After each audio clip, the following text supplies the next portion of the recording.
It's always the way, right? I know I've chased after this horse the last couple of outings in Truro and just was never in play. And in play today, though, at a juicy 18-1, Toby McDonald with the upset, number 5.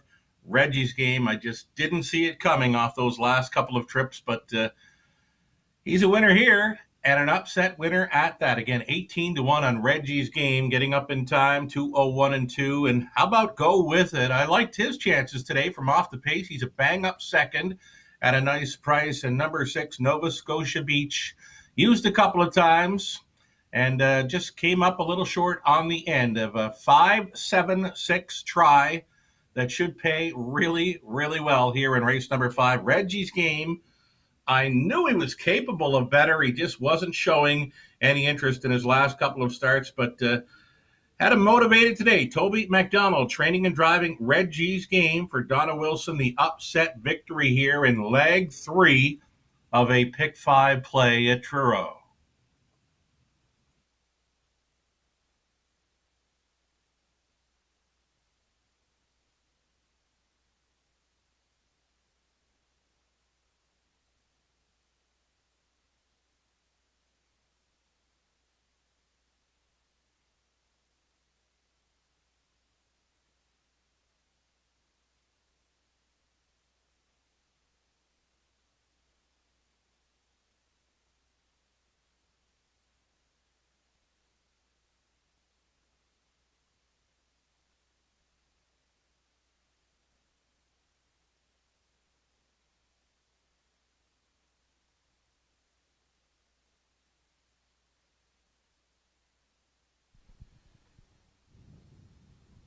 Back in victory lane, the winner of race 5, number 5, Reggie's Game. He's a 3-year-old bay gelded son of Steelhead Hanover. Madonna Wilson of Brookside, trained and driven by Toby McDonald. Reggie's Game in 2:01 and 2/5.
Here's how they finished in race 5. Number 1, Desert Orleans, 6.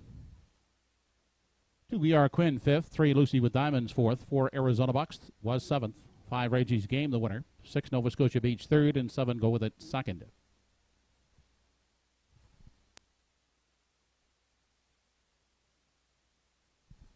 Fractions, 28 and 4, 1 minute. 1:30 and 4, the mile, 2:01 and 2/5. Rechecking from the top, 654-7132. 5th race try, paid on the 5 all combinations, $56.20. The exactors, 5 all, $84.40. Upcoming in race 6 of the afternoon, number 6, I'm a Looker 2. Bridle change closed to open, Hood with Cups. Post time in less than 10 minutes.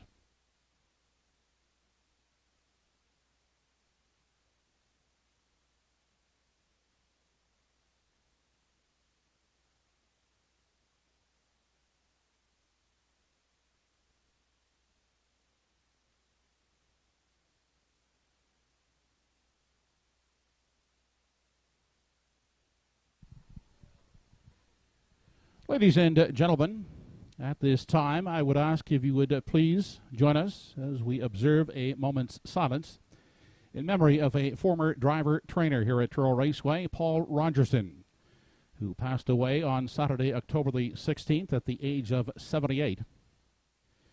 Paul, who was born and raised in South Maitland, worked for Michelin Tire in Granton-Pictou County for 22 years. Paul began his racing career in the 1960s at the old Halifax Commons. He also campaigned many quality horses over the years here at Truro Raceway, with the likes of Bonnart, Redo Harbor, Jasper Star, Jasper Moon, and Don't Stand in My Way, to mention a few. Paul retired from racing in 2017. Paul also campaigned a stable at Windsor Raceway in Ontario for 3 years, from 2000 through 2002. Paul is survived by his wife of 56 years, Judy, along with sons Andrew and Scott. We would now ask if you would please stand and remove your hats and join us in a moment's silence in memory of the late Paul St. Clair Rogerson.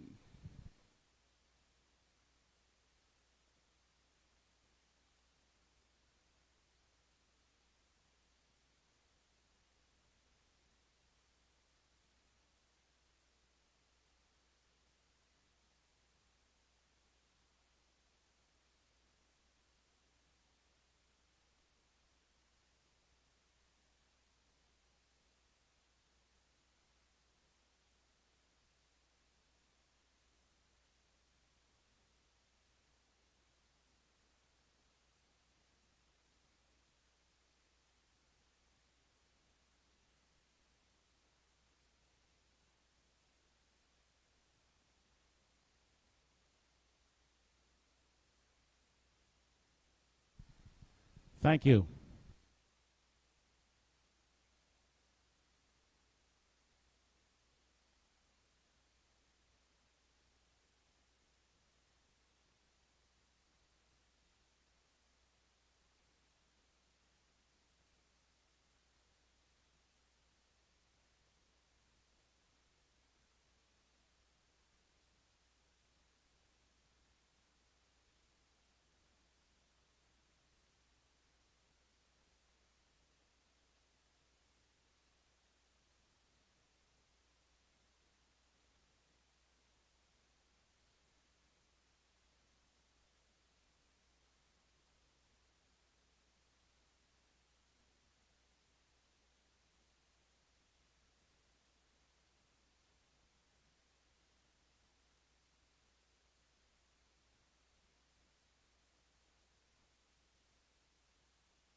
Horses are on the track and on parade for race number 6 of the afternoon.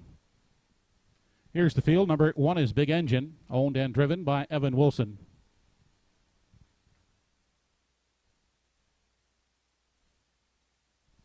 Emmons McKay and Paul Smith are the owners of number 2, Johnny Walker Deluxe. Emmons is at the lines.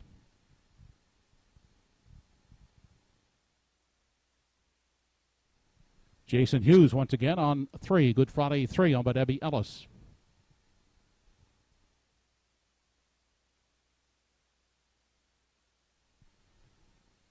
Chantal Langell and Dana Ghetto are the owners of 4, Rusty Roddy, Paul Langell driving.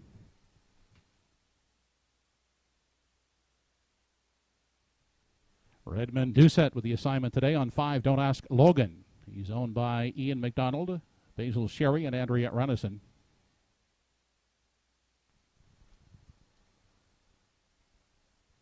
And from post 6, I'm a Looker 2, has the services of Mark Campbell for Bob Samara. Post time for race 6 in 5 minutes.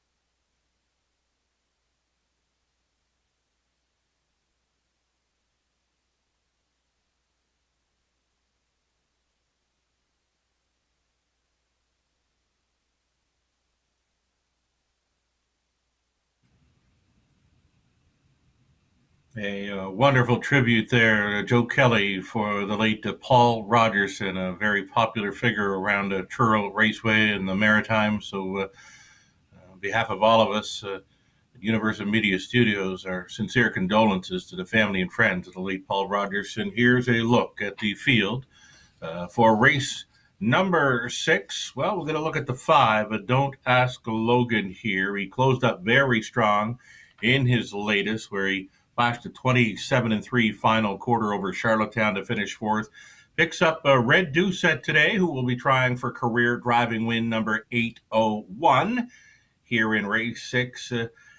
It could be go time. I think you can put him on top. 4-5 odds-on favorite status here for the 5. Don't ask Logan, as trainer George Renison goes after his 3rd win so far this afternoon.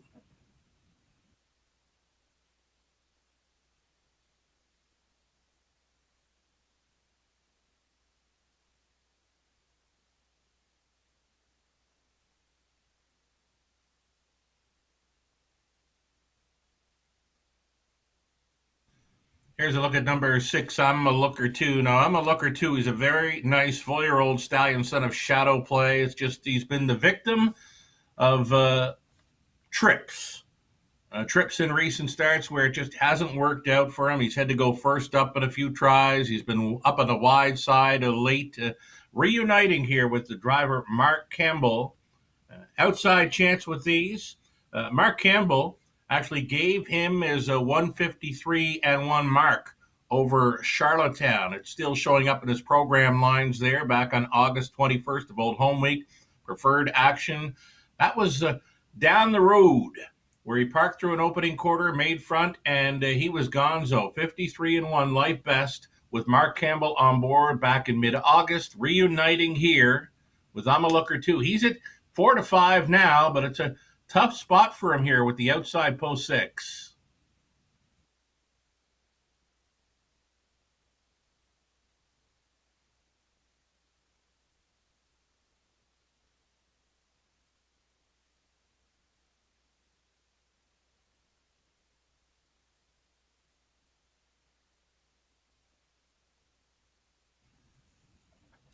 Wide open for the show spot into the 6th race. The backup class for age pacers on this afternoon's card. We'll see the top class pacers up in the Johnny Conroy Memorial in race number 11. Track record holder Time to Dance returns to Truro to take on the Batter Up Hanover, American Risk, Moonrider, and Raise You 20. That is in race 11 today, the Johnny Conroy Memorial.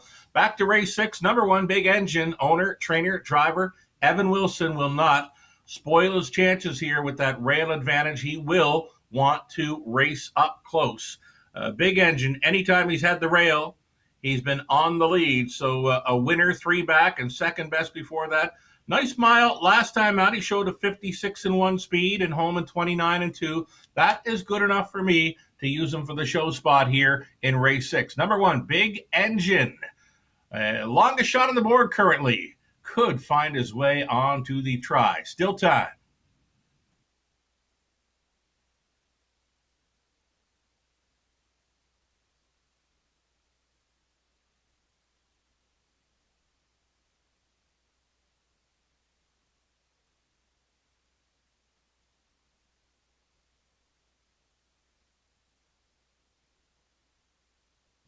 Here's the free-legged pacer, Good Friday 3. He's the 3rd choice currently at 5-1. Jason Hughes stays on. A second best finish in 55-4 last time out. One to consider for 3rd.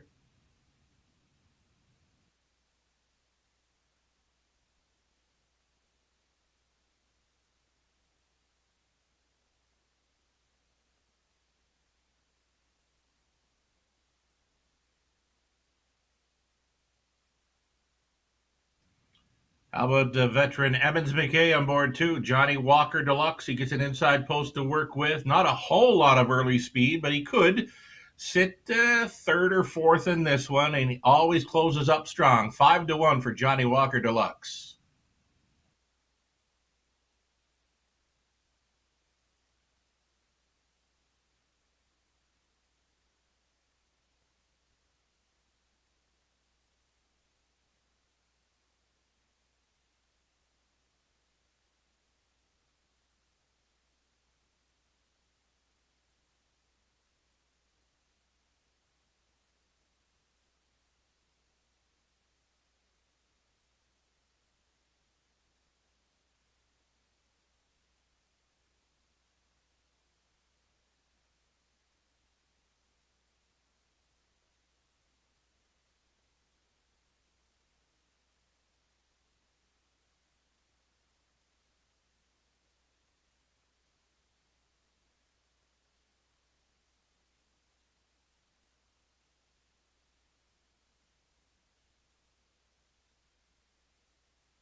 Home Hardware Building Center starting gate moving up for race 6. It's post time.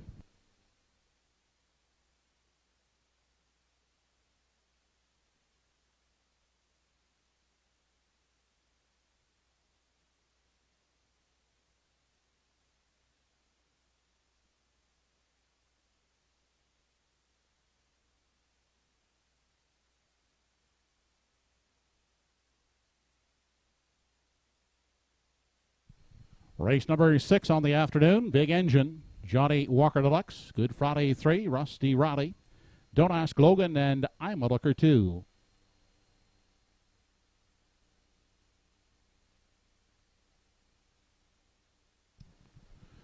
They're off and pacing at the rail. Big Engine away, looking for the lead against Good Friday 3 as they race into that first turn. Out of the opening 8th they head. Big Engine emerges with the early lead. Outside, Good Friday 3 driving up second. Inside, that's Rusty Roddy, who looks at it from 3. Finding a spot 4th is I'm a Looker 2. Unhurried back in 5, that's Johnny Walker Deluxe. And at the back of the field, Don't Ask Logan. They race past that opening panel, and Big Engine wins the early battle for the lead, has it by a length. Now squeezing into the pocket as they race out of the 3. It's Good Friday 3. Looking at it from 3, that's Rusty Roddy, tied up 4th, and looking to the outside is I'm a Looker 2 as they continue off the turn. Gapped out there 5th is Johnny Walker Deluxe, and at the back to the outside goes Don't Ask Logan. On through the stretch as they near the half, 27-1 was the opening pedal. It's Big Engine with the lead. Now to be pressured by the first up attacker, I'm a Looker 2. On the inside, Good Friday 3 paces along in 3. Rusty Roddy holds down 4th, then back 5th is Don't Ask Logan and Johnny Walker Deluxe. Onto the backside, the half in a snappy 56 3/5 seconds. On their way to 3/4, and they're still led by Big Engine out there 3 parts of a length. Braving it first up, I'm a Looker 2 is second. Into contention now, Rusty Roddy is at the rail pacing 3rd. Don't Ask Logan now underway outside is pacing along in 4. Good Friday 3 backs off on the outside 5th now, Johnny Walker Deluxe. They head now to the 7/8, and Big Engine is still the boss on the inside. Looking for room is Rusty Roddy. Don't Ask Logan tips 3 high. On past the 7/8 they come. It is Big Engine holding the lead. Outside, here comes Don't Ask Logan. And underway from the back, Johnny Walker Deluxe up on the far outside. 126 and 1/5 was the 3/4. And Johnny Walker Deluxe on the far outside in the passing lane. Rusty Roddy, Johnny Walker Deluxe. Well, one at second is Rusty Roddy and Big Engine. Modern 157 flat.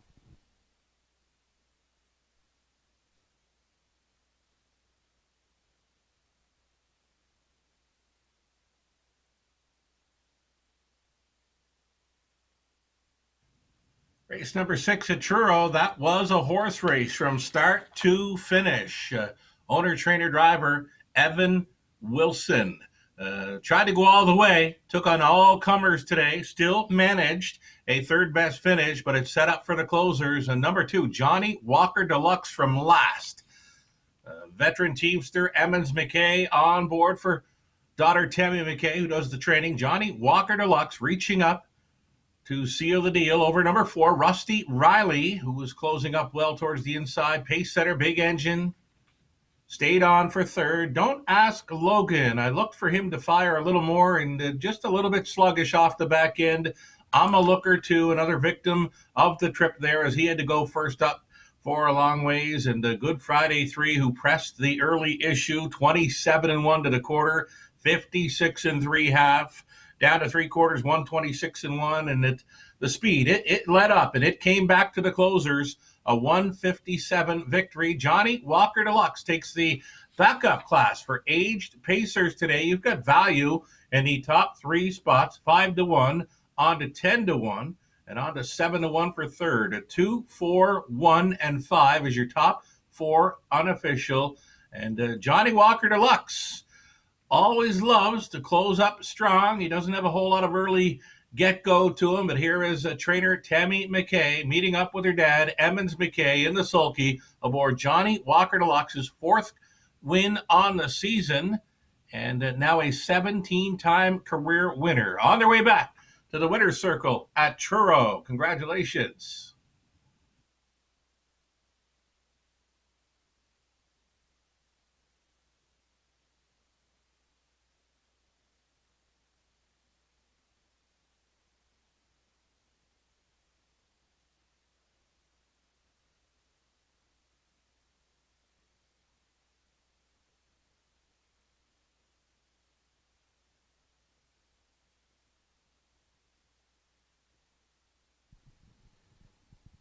Back is the 6th race winner, number 2, Johnny Walker Deluxe.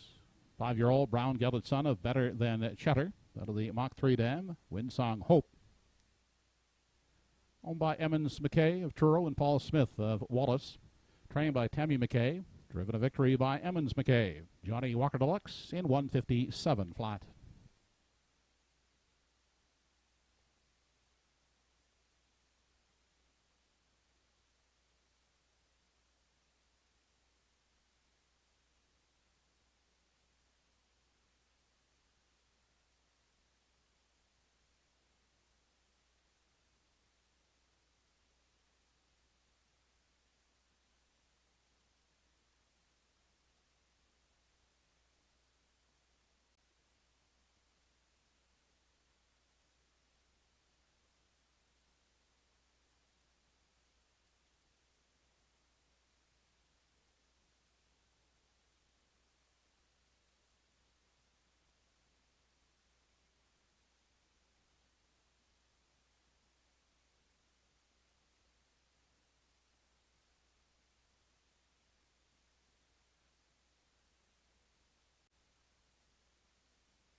Here's how they finished in race 6. Number 1, Big Engine, third. 2, Johnny Walker Deluxe, the winner. 3, Good Friday, 3, 6. 4, Rusty Roddy, second. 5, Don't Ask Logan, fourth.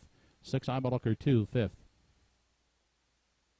Fractions were 27 and 1, 56 and 3, 126 and 1, mile and 157 flat. From the top, your card should read 316 245. Triactor 241 returned $190.40. The 24 exactor $118.55.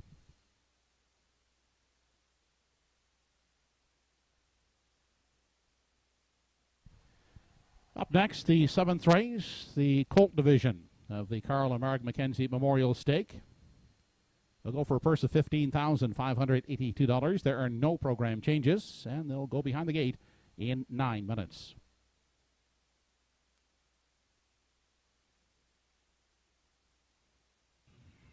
Just catching the end of the replay there. Johnny Walker Deluxe swoops up and takes race number 6. The backup class for Pacers goes to Team McKay. So congratulations. A nice victory there for a veteran teamster. Emmons McKay on board Johnny Walker Deluxe. You know, he got to the winner's circle 11 times last season, and that would be his 4th trip to Victory Lane today. It's set up for him, though, right? They get down to the half in 56 and 3. And, going up towards 3/4, he needed room because he was kind of locked and blocked there. But it all came back to him, and it all worked out in the end for Emmons aboard Johnny Walker Deluxe. A worst to first victory in the backup class this afternoon. There's still plenty action left to come. Right up next there in race number 7, the Carl and Marg McKenzie Memorial Stake for the Colts. The Glamour Boys, a field of 9 chasing after a purse over $15,000. We've seen driver Red Doucette in the winner's circle already today. He's got his Rotten Ronnie cheering section with him by the looks of things, and they'll be cheering on Rotten Ronnie, getting his nose on gate here in race number 7. Opens up as a heavy favorite at 1-9. Now that would be a surprise, seeing as the number 9 Woodmere Steel Deal is in to go as well. Of course, Steel Deal, he went 13 for 13, perfect 2-year-old season, and really becoming a racehorse this season with 7 wins, 4 seconds, and a third, never missing a top 3 finish from 12 outings.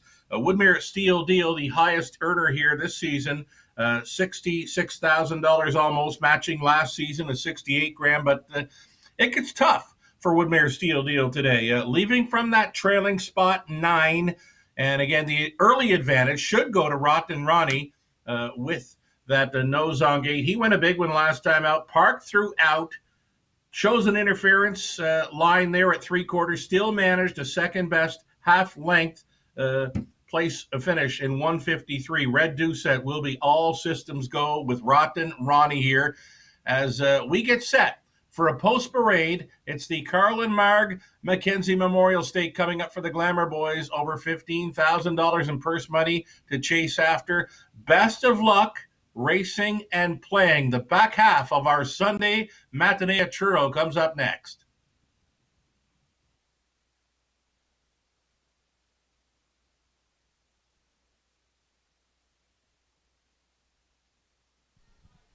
Horses now entering the track for today's 7th race.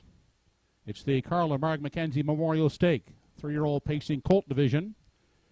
They'll compete for a purse of $15,582. Here's the field. Number 1, Pictonian I Am, by Robert Phillips and Mark Gallant. Trained by Robert Phillips. Ernie Laffin gets the catch drive. From post 2 is Rotten Ronnie, trained by Lennon McIsaac, owned by Redmond Doucette and Andy Stewart. Redmond Doucette at the lines.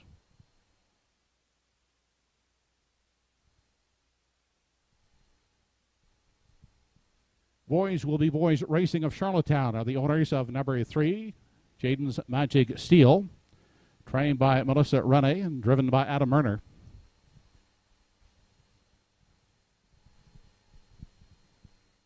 George Renison will send out from post 4, Bet 'em Again, with Paul Angel driving for owners Jeff Lilly, Christina Leckie, and Blair McLaughlin, along with Ian McDonald.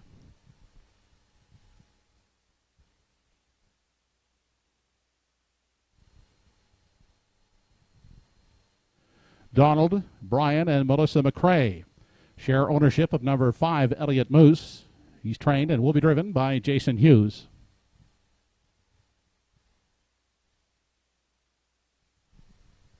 Brody McPhee drives from post 6, Whistler, owned by Alan McDonald and trained by Jason Hughes.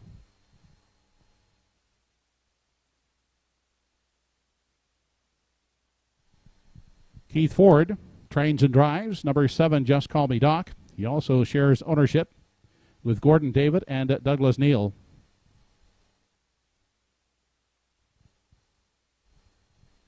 From post 8, Tobin's Native.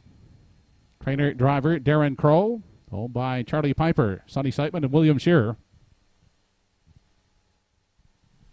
And rounding out the field from the trailing 9 post is Woodmere Steel Deal, owned by Kevin Dory, Glenn McDonald, Frank Brundle, and Bob Samara, trained by Danny Romo and driven by Mark Campbell. That's the field for the colt division of the Mackenzie Memorial. Post time in 4 minutes.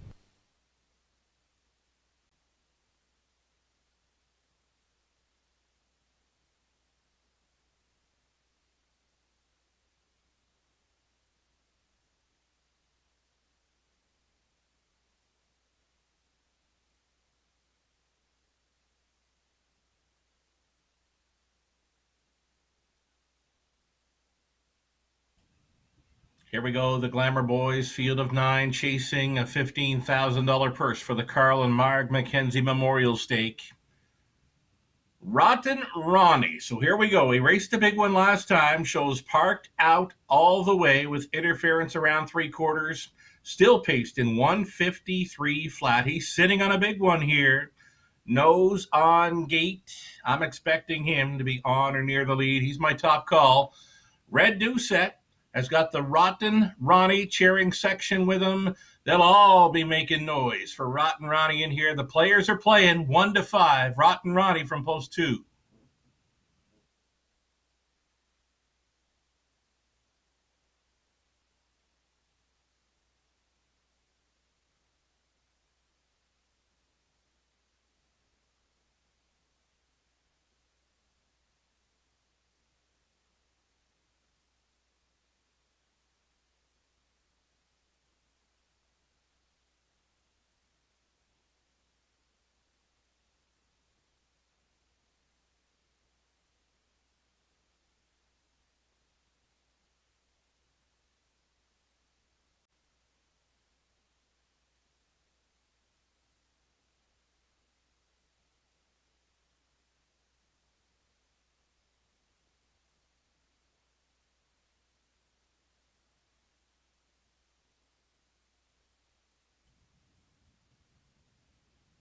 2 minutes to post time. A 2-minute warning here on race number 7. When is the last time you would have seen Woodmere Steel at 3-1 at 2 minutes to post time? The correct answer would be never.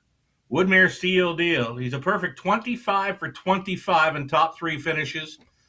Gets the trailing spot here, though, and that is why he's a second choice behind Rotten Ronnie right now. He'll have to come from off the pace. He's a must-play, though, as always. I like him to be second best, but a win definitely wouldn't surprise me. And 9-5, second choice currently on number 9, Woodmere Steel Deal, trying to overcome a back-tier post at Truro.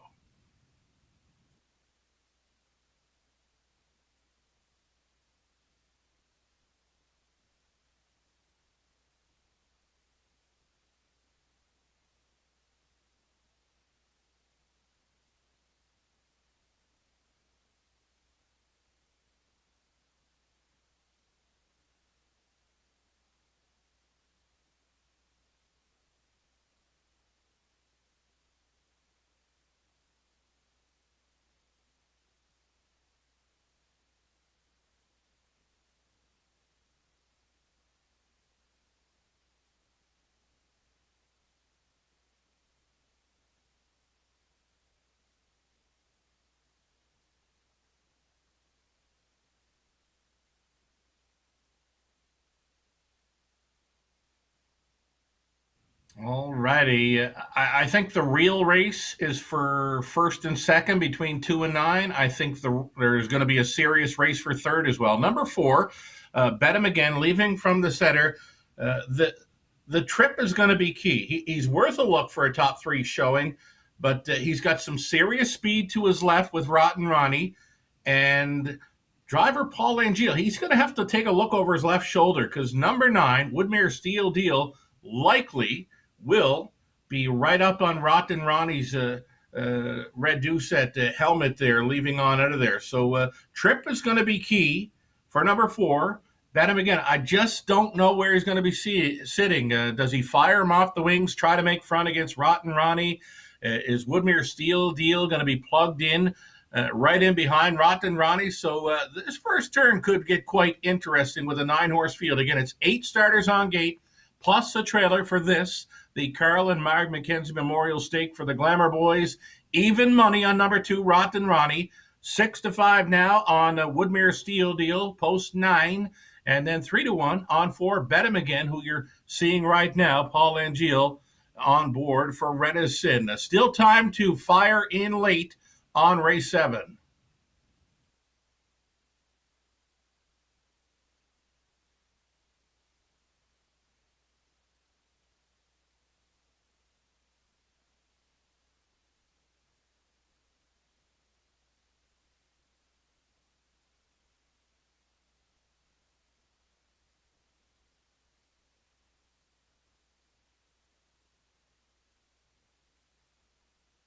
Here's Jason Hughes aboard the 5 Elliott Moose.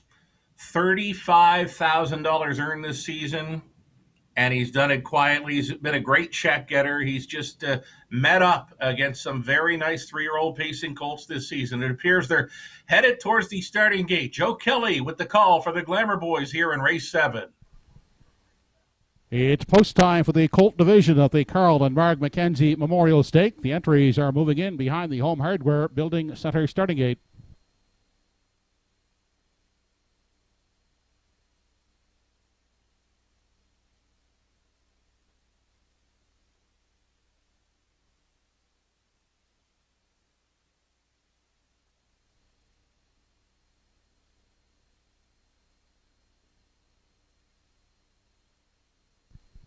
Race number 7 of the afternoon. It's the Carl and Marg McKenzie Memorial Stake 3-year-old pacing colt division. Purse is $15,582.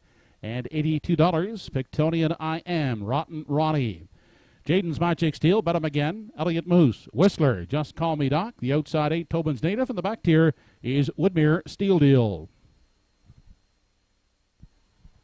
They're off and pacing away quickly. Rotten Ronnie and Bet 'em Again. Those two hook up early as they race into that first turn, heading on to the opening eighth. And Bet 'em Again is quickest off the wings of the gate, looking to move on to grab the lead as they race on past the eighth and into the backstretch. And Bet 'em Again has secured top spot as they race out of the opening quarter. In the pocket, Rotten Ronnie racing a second. Whitmere Steel Deal not waiting. He's tipped to the outside, third, second, and pressing on, looking to take over as they arrive at that opening quarter. Whitmere Steel Deal on the outside is the new leader now as the Colts head on to the 3/8 back second. That is Bet 'em Again, followed in 3 by Rotten Ronnie. Then next in line, Jaden's Magic Steel looks at it from 4. Back there in 5 is Pictonian I Am. Elliott Moose is the 6th one. Back to Whistler in 7 as they round the top turn. Then back to Just Call Me Doc, who races out of 8 the quarter, 27-1. And the trailer past the half is Tobin's Native. They race into the lower turn. It's Whitmere Steel Deal. Not waiting in the 3 spot was Rotten Ronnie. He's on the attack now as they race on to the 5/8. Whitmere Steel Deal, Rotten Ronnie tries it first up in the pocket, and getting the trip is Bet 'em Again third. Then following in 4 as they race down the backstretch, Jaden's Magic Steel. Elliott Moose moves up into 5. They're midway down the backside. Final time, Whitmere Steel Deal is still in control. Bet 'em Again in the pocket. Outside third, that is Rotten Ronnie. Jaden's Magic Steel is sticking with them fourth as they travel on now to the 7/8, 3/4 and 1, 24 and 2/5 seconds. Whitmere Steel Deal is still in control with an eighth left to come. Bet 'em Again needs room in the pocket. Outside, Rotten Ronnie is third. Jaden's Magic Steel fourth. They turn for home, and they're all in pursuit of Whitmere Steel Deal. Into the passing lane is Bet 'em Again. Whitmere Steel Deal, Bet 'em Again. It's Bet 'em Again, and Paul Angelo up the passing lane to take the Colt division out the Mackenzie Memorial Stake. Turning back, Whitmere Steel Deal and Jaden's Magic Steel. Mile at 154 and 2/5.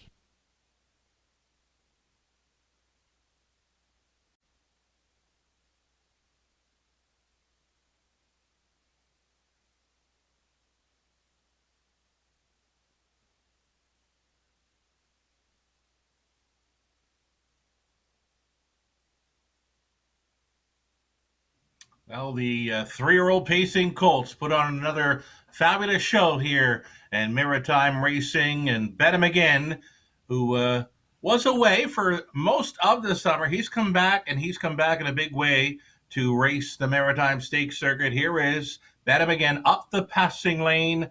Third training victory on the day for George Renison. Paul Langeal, a perfect steer, left sharply, and then he got set up for a 2-hole ride as Whitmere Steel Deal pulled from third, made front at the quarter mile, 27-1, down to the half, 55-2, over to 3/4, 124-2 in the mile, 154-2.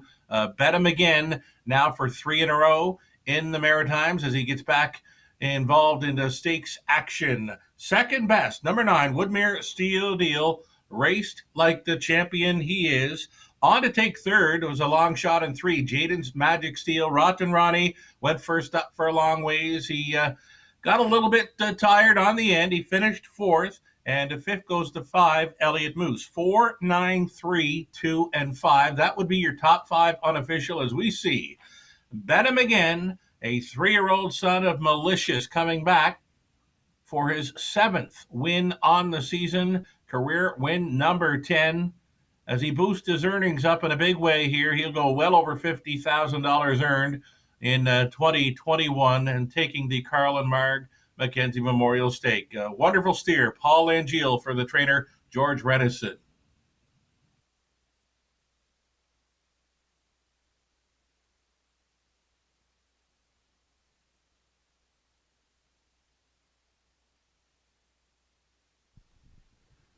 Now back in victory lane is the winner of the Colt division of the Mackenzie Memorial Stake, number 4, Bet 'em Again, 3-year-old brown gelded son of Malicious out of the Largo Dam, Bet 'em Laura.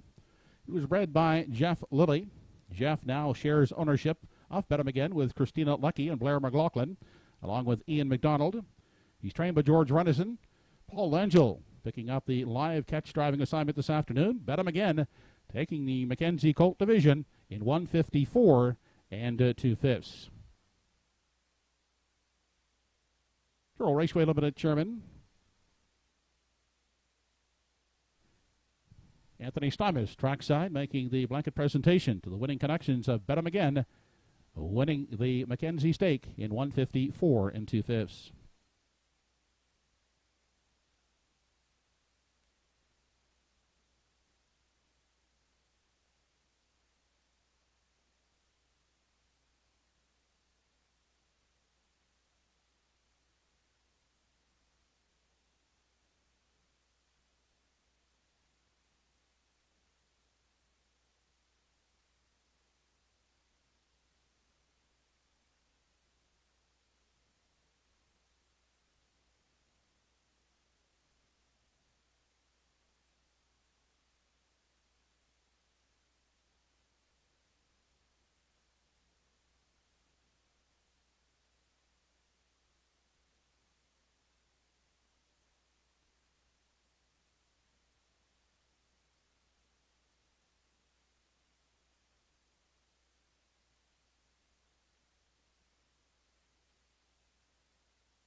Here's how the Colts finished in race 7.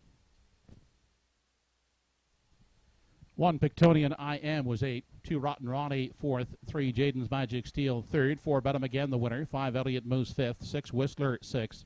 7 Just Call Me Doc 7. 8 Tobin's Native 9th. And 9 Woodmere Steel Deal 2nd.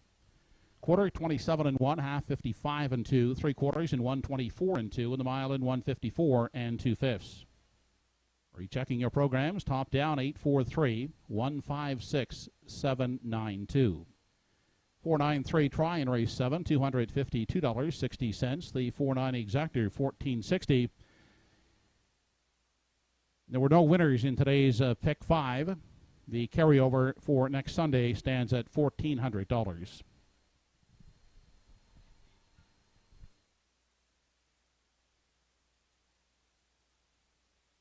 Next up, race 8. There are no program changes with post time in 9 minutes.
Entries are now on parade for the 8th race of the afternoon. Number 1 is Lady in Paradise, owned by Dave and Craig Carey, along with Ron Garland. Dave Carey driving.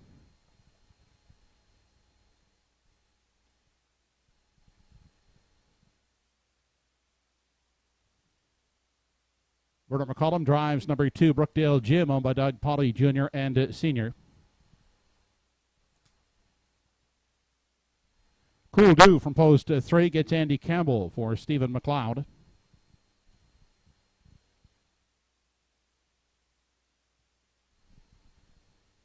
Number 4 is Catch 22. William Shearer, Sonny Seitman, and Charlie Piper. Darren Crow aboard.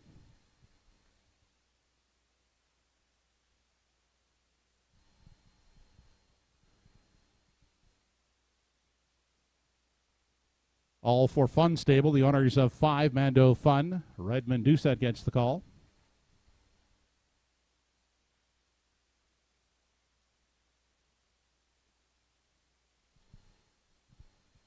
And Toby McDonald teams up with owner Donna Wilson with 6 Gia Diamond. Post time for race 8 in 5 minutes.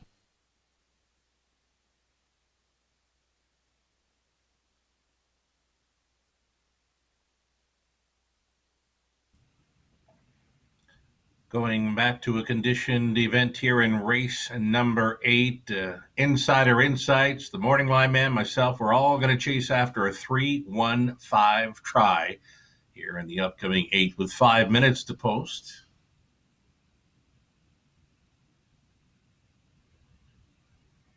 Here is a look at the heavy favorite currently. This is 3, Cool Do. Andy Campbell going back on board. It's 4 in a row coming in for Cool Do, and we'll look for him to keep on rolling here. He's such a nice closer, and we've seen many win from off the pace, so it has his name kind of written all over it. You know, a short field of 6. I'm going to stay with him as a top call. The horse players are all over him at 1-9 again. Andy Campbell going back on board. Cool Do, a lightly race son of So Surreal, tries to make it 5 in a row at Truro. As mentioned, most every time he races, there's no gate speed to work with. He's going to have to come from off the pace, so he will need some kind of pace to chase. 1-9 on Cool Do here from post 3 in race 8. 4 minutes.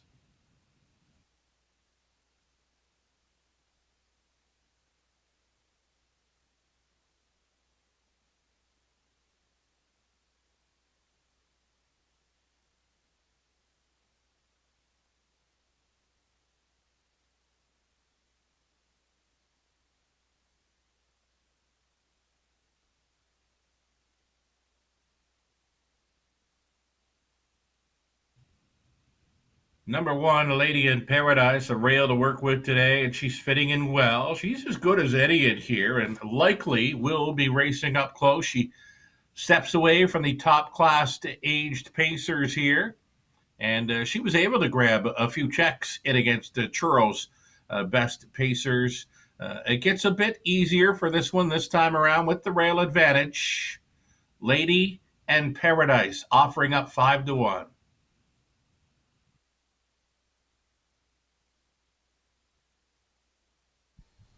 Only 3 minutes, 3 to post time.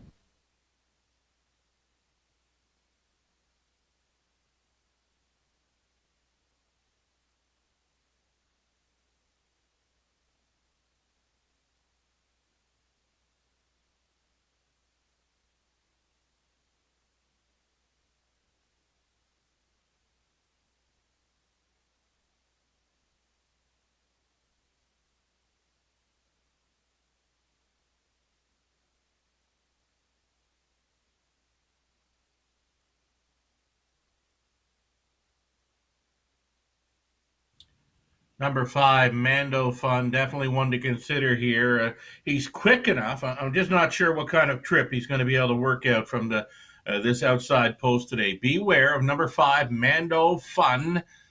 Goes out for the hot trainer, George Renison. He's got everything good to go today. 3 winners for Renison, and he's not done yet. He'll send out Mando Fun, a red Doucette. I'd like him a whole lot more if he drew a bit better here. Post 5.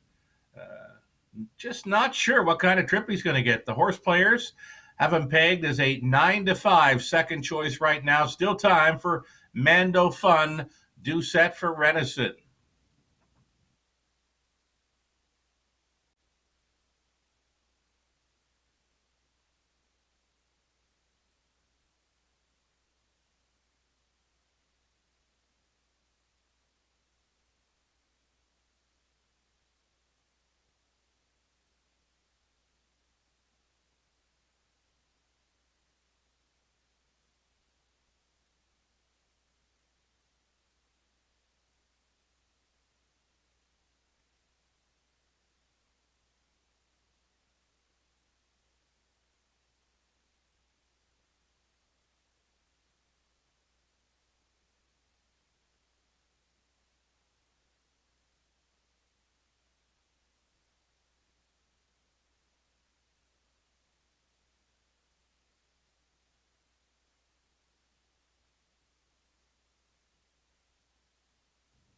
A value player we're looking at number 2, Brookdale Jim. Goes out for the Pollies with Bertie Pooker McCollum on board, likely to be racing up close this time. It's a lot to ask from though. 7-1 value player, maybe a top 3 threat with the right kind of trip. I see him sitting in the top 4 anyway through the early going. Brookdale Jim at 8-1.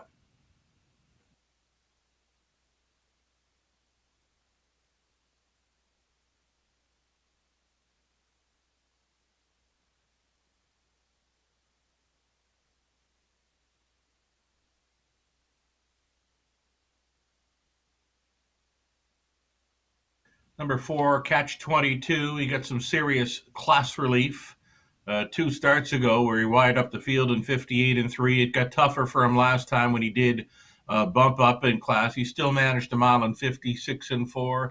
Catch 22, the longest shot on the board currently with Darren Crow training and driving for William Shearer. We've got Robert on the ownership line with Charlie Piper as well. Catch 22, 13-1.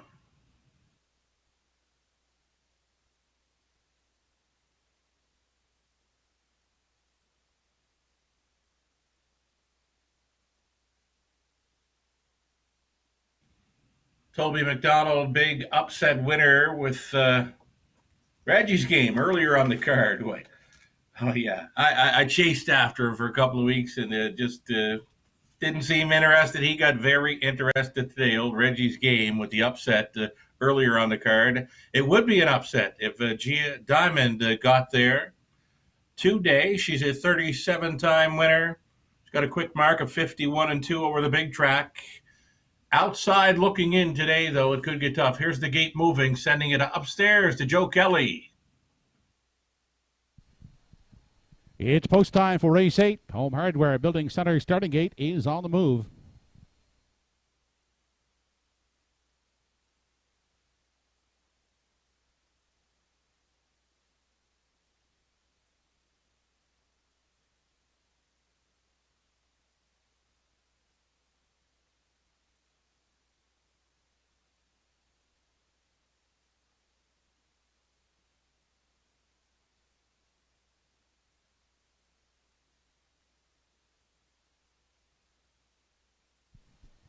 Race 8, top of the stretch. Lady in Paradise, Brookdale Jim, Cool Do, Catch 22, Mando Fun, and Gia Diamond.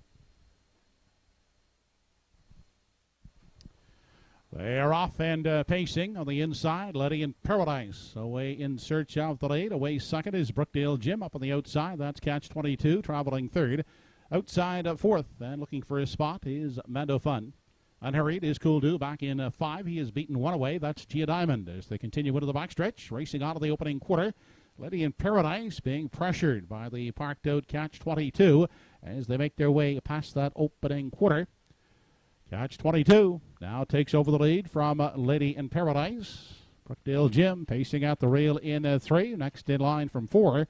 That is Mando Fun. Cool Do still back there in 5. And Gia Diamond is at the back as they continue past the 3/8 and off the top turn up with a reclaiming move. That's Lady in Paradise once again to take over the lead. 28-2 was the opening quarter. Lady in Paradise back to the top spot as they approach the half.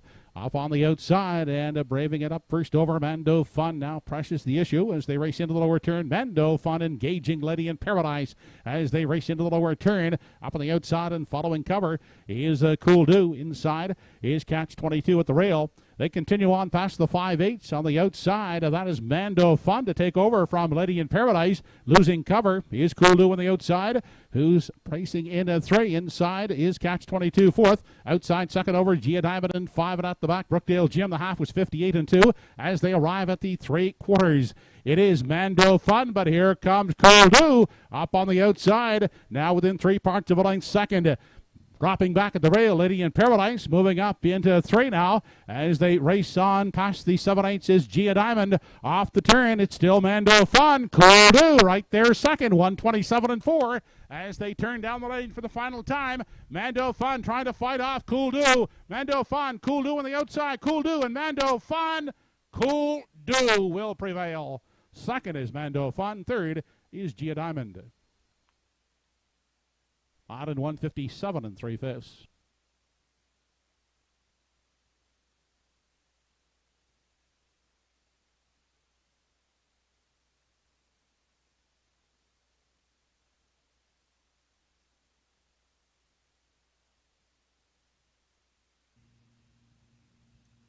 A nice final quarter battle here between a couple of favorites in Cool Do and Mando Fun. Mando Fun wasn't sure what kind of trip he'd be able to work out today. He went first up at the half. He did clear. He looked very brave, and he raced really good going up towards 3/4. But a strong closing kick always from Cool Do. He makes it 5 in a row at Truro. Had some pretty good fractions to follow up on. 28-2, 58-2, 127-4, and a nice final frame there for Cool Do to reach up in the final strides. His 5th straight victory in 157-3 today, matching his lifetime best from last week. It's Andy Campbell on board Reporting home a winner, as mentioned, Mando Fun, very sharp and almost George Renison's fourth training victory today. So George sending out lots of live bullets on this afternoon's card. A second best with Mando Fun. A long shot and Gia Diamond third, and number 2, Brookdale Jim fourth. A 3, 5, 6, 2. Top 4 unofficial Cool Do for another winner's circle photo in Truro next.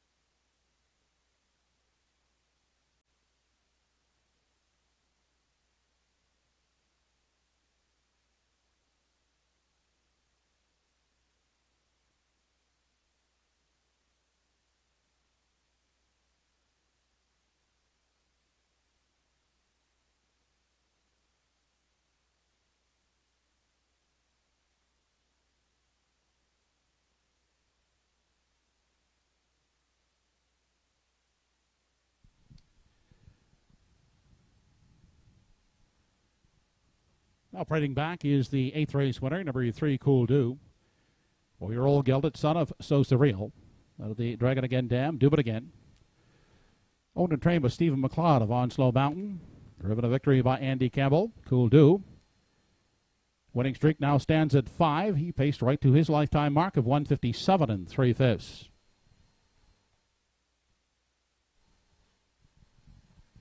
Owner Stephen McLeod, who also doubles as the Standard Canada microchip technician, is reminding all horse people that your horse must be microchipped to be able to race in 2022.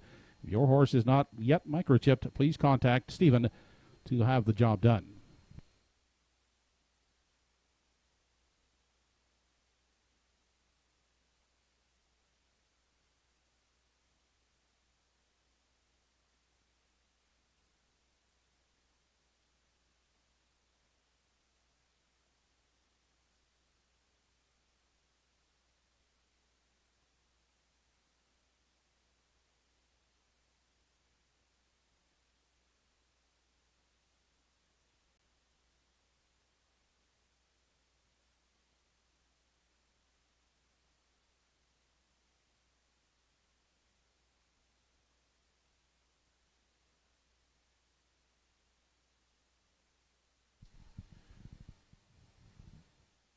Here's the rundown from race 8. 1, Lady in Paradise 6, 2, Brookdale Jim 4th, 3, Cool Do the winner, 4, Catch 22 5th, 5, Mando Fun was 2nd, and 6, Gia Diamond finished 3rd. 28 2 the quarter, 58 2 the half, 127 4 3/4 in the mile, and 157 3. Top down 6-4, 1-5-2-3. 3-5-6 try in race 8, 163.40. 3-5 exactor, 590.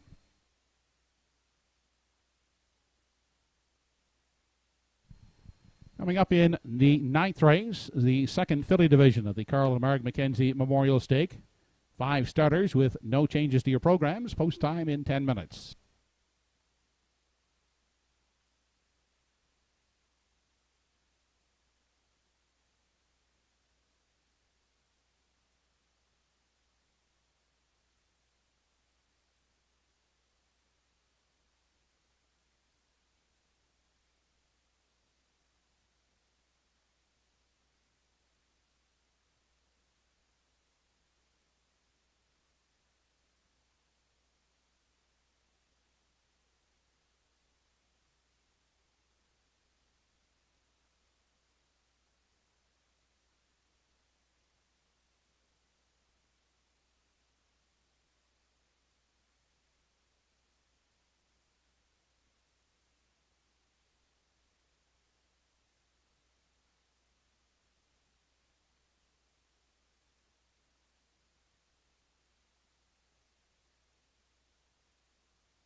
Starters for the 9th race now entering the track.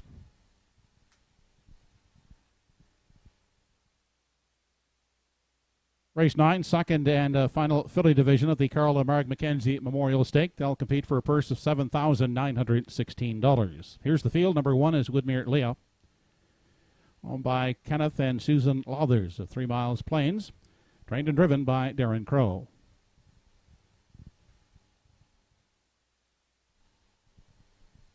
Paul Angel trains and drives. Number 2, Havarti, owned by Chantel Angel.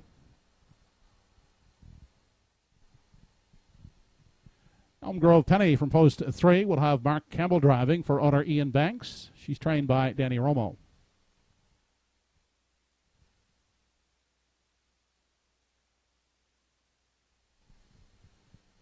Glenview Rhonda from post 4, owned by Adam Johnson. Adam trains. Redmond Doucette in tow.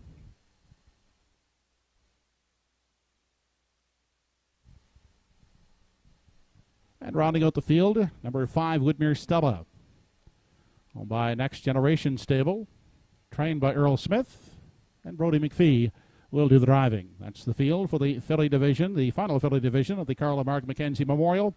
Post time in 5 minutes.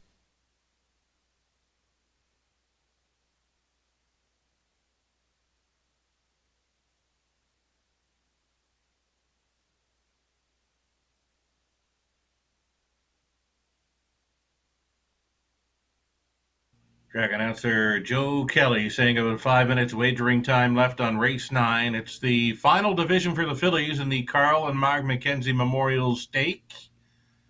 Getting a look at the current favorite, number 1, Woodmere Leah.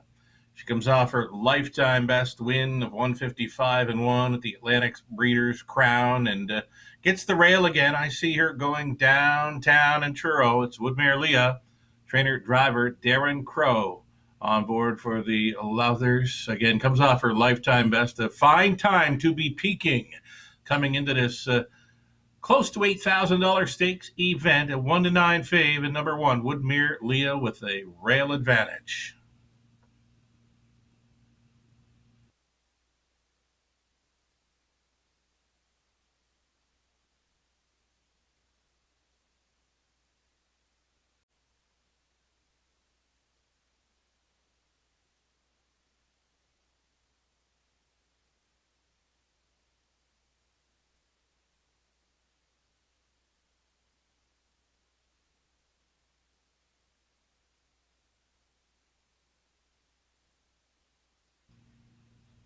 Getting a look at number 3, Elm Grove Penny. She's a real nice filly that's done well in stakes action all season long with $28,000 earned. I believe she's the exactor factor here, the one I would be using anyway, at some great value right now. 9-1 and number 3, Elm Grove Penny, and Mark Campbell on for the trainer Danny Romo. Nice price.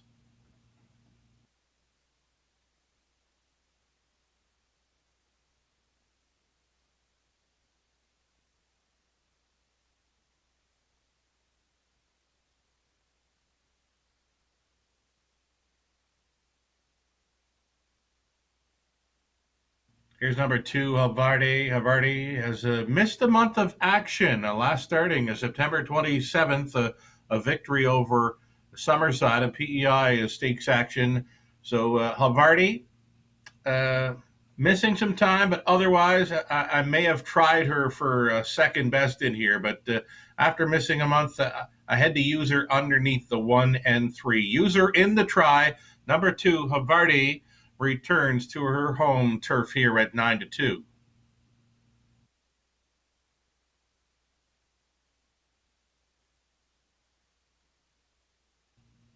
Now, not in action this afternoon, but likely tuned in is veteran horseman Phil Pinkney. Now, Phil Pinkney, one of the nicest gentlemen I've ever come across in harness racing circles all over. I remember meeting him on the backstretch of Summerside Raceway years ago, and so friendly, such a nice guy. Always been one of my favorite horse people to follow. Years ago with Rev Your Engine, beating Angel Shadow in the Gold Cup and Saucer. That'll go down as one of my favorite Gold Cup and Saucers of all time. So Phil Pinckney, if you're tuned in and catching the action here at Truro Raceway, you've meant a lot to so many in the racing game. Many have been mentored by your fabulous skills with the harness horses over the years. And Phil Pinckney, a gentleman to the sport, and we're glad you're with us. Catching the action this afternoon at Truro Raceway. All the best, Phil Pinckney, from all your friends here at the Truro Raceway and all over harness racing, all over the world, right? Phil Pinckney is well known through many racing circles all over. Here's a look at number 4, Glenview Rhonda, a long shot to chase after here. Red Doucette on board for Adam Johnson. Daughter of Immaculate. Would have to do a whole lot more to hit the ticket in this one. She's an extreme long shot. And just happy to be here, I would assume, in the Carl and Marg McKenzie Memorial Stake for 3-year-old fillies. We're getting set to go postward. Final call.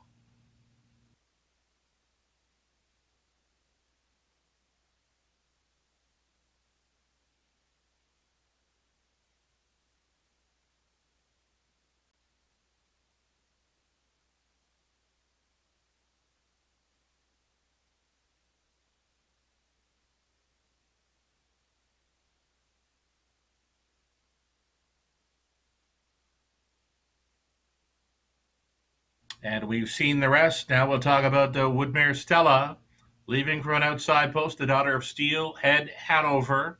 It's been a decent check getter, though she's only hit the winner's circle once this season. Brody McPhee on board, a Woodmere Stella for trainer Earl Smith. 3-1 action makes this one the second choice.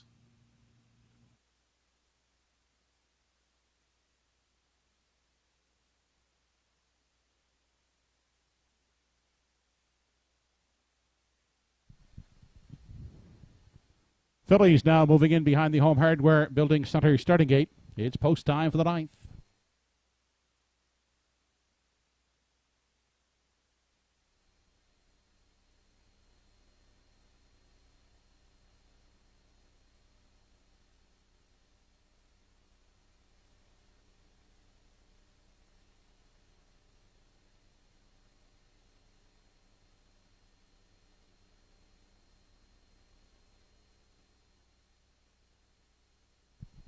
Race number 9 of the afternoon. $7,916 filly division of the Carl and Marg McKenzie Memorial Stake has Woodmere Leah, Havarti, Elm Grove Penny, Glenview Rhonda, and Woodmere Stella.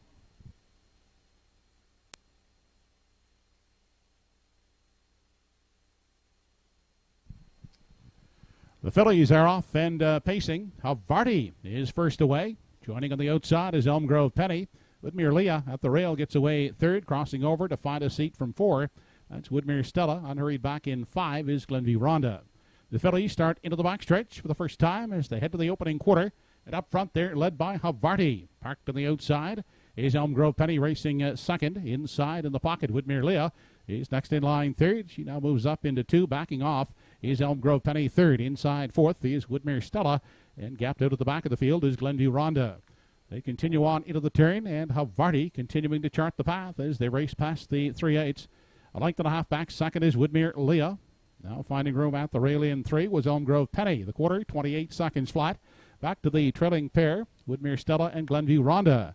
They're single file as the fillies approach the half, and Havarti, uncontested leader as they arrive at the midway point. Still out there a length and a half. Second is Woodmere Leah. Inside, tied up is Elm Grove Penny third. Then looking at it from 4 into the lower turn is Woodmere Stella, and still at the back is Glenview Rhonda. They were past the half in 57 4/5 seconds. The fillies head to the backside final time as they approach the 3/4 mile mark, and Havarti is still in control. Right there in the pocket is Woodmere Leah. Now peeks to the outside as they approach 3/4 inside. That's Elm Grove Penny. in 3. Outside, facing 4th is Woodmere Stella and Glenview Ronda the trailer. They arrive at 3/4, looking strong up front. Havarti is out there by 2. Outside, Woodmere Leah in pursuit. Second, inside 3rd is Elm Grove Penny. Back there in 4. Woodmere Stella, and at the back, Glenview Ronda. 3/4 in 1:29. It's Havarti striding out to a 4-length margin as they round the top turn and straight now for the stretch drive. And Havarti is a clear leader on down the lane. It's all Havarti here in the second filly division of the Mackenzie Memorial Stake. She'll win it by some 2.5, 3 over Woodmere Leah and the closing Woodmere Stella. Mile in 1:59 flat.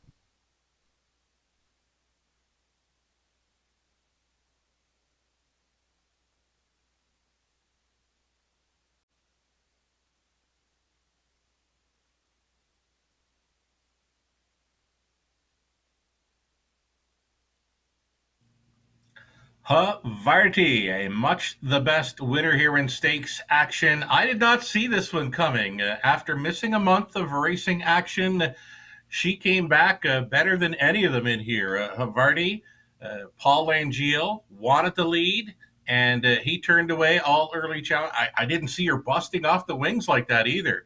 Got a middle half in of 1:01. So the quarter mile, 28, 57 and 4. 3/4 up in 1:29 and home in 30 flat was plenty to win this Carl and Marg Mackenzie Memorial Stake. That is 2 stake victories on today's card for trainer driver Paul Langeal. On board for the owner breeder Chantal Langeal here. Havarti, a victory, a stakes victory for the home team here. She was fine again after missing a month of time. That nice breather through the middle half of 1:01 was all she needed to look much the best. Havarti on top over 1. Woodmere Leah, the heavy favorite, settles for second. On to take third was the 5, Woodmere Stella, and number 3, Elm Grove Petty, finishing 4th. It's a 2, 1, 5, and 3. Havarti on her way back for her 7th win on the season. She's a nice filly.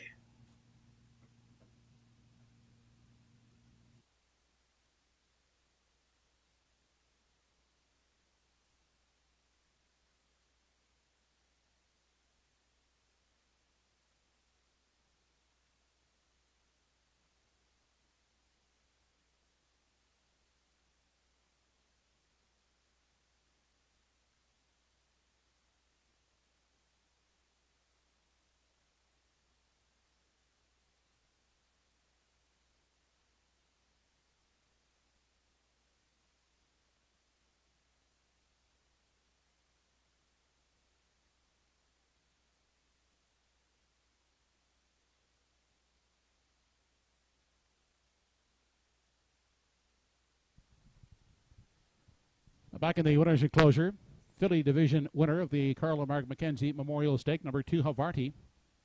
A daughter of Better Than Cheddar, so to the Yankee Camden, Maiden Heaven. Owned and was bred by Chantal Langeal of Truro. Paul Langeal, the winning trainer driver. Havarti, pacing in 1:59 flat.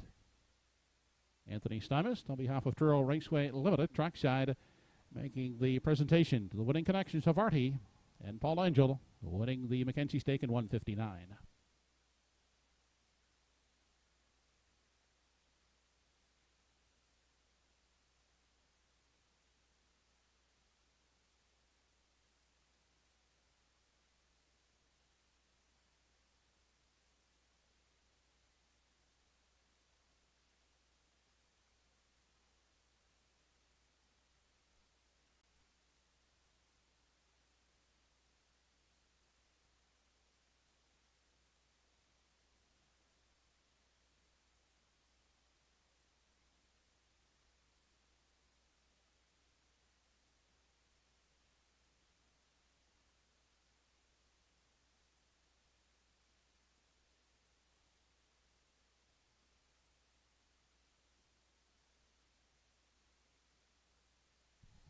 Here is the official result of race 9. 1 Woodmere Leah second, 2 Havarti the winner, 3 Elm Grove Penny fourth, 4 Glenview Ronda 5, 5 Woodmere Stella third. 28 seconds the quarter, the half 57 and 4, 3/4 in 1:29. The mile for Havarti 1:59 flat. From the top, your card is 21453. 215 try in race 9, 5660. 21 exactor, 2560. Race 10 coming up. No changes to your programs for race 10. 10 minutes to post.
Entries now on the track and parading for the 10th race.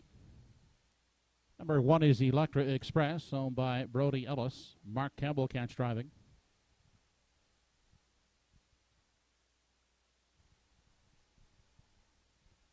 Jason Hughes will steer number 2, Silver Hill King, owned by Madeline Ellis Abbott.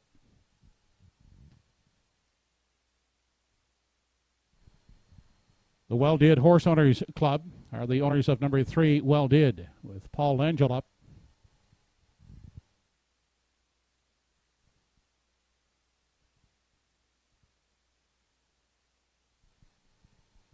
Kenny Parker will catch drive number 4, Kidam Image, owned by Calvin Eisner.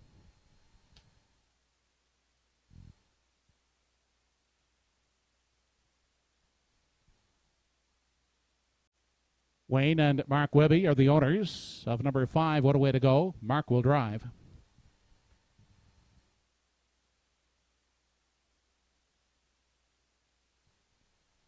From post 6 is Electric Sill. Redmond Doucette gets the call for Andrea Runnison and Clarissa Mahar.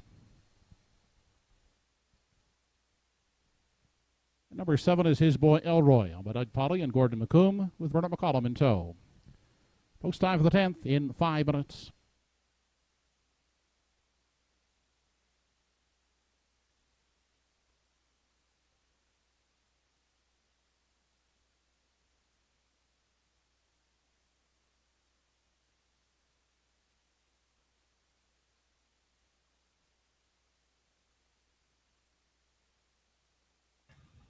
Three more to go at Truro. Along for the ride, I'm Sugar Doyle for Universal Media Studios out of Charlottetown, getting a look at number one, Electra Express here. Picking up driver Mark Campbell, draws the rail, and I'm loving her chances today. Her last win was a gate-to-wire score from the rail, and that came mid-October over Truro. I see more of the same from this one today. Electra Express. I believe she'll be tough to beat if she makes front. 8-5, second choice currently.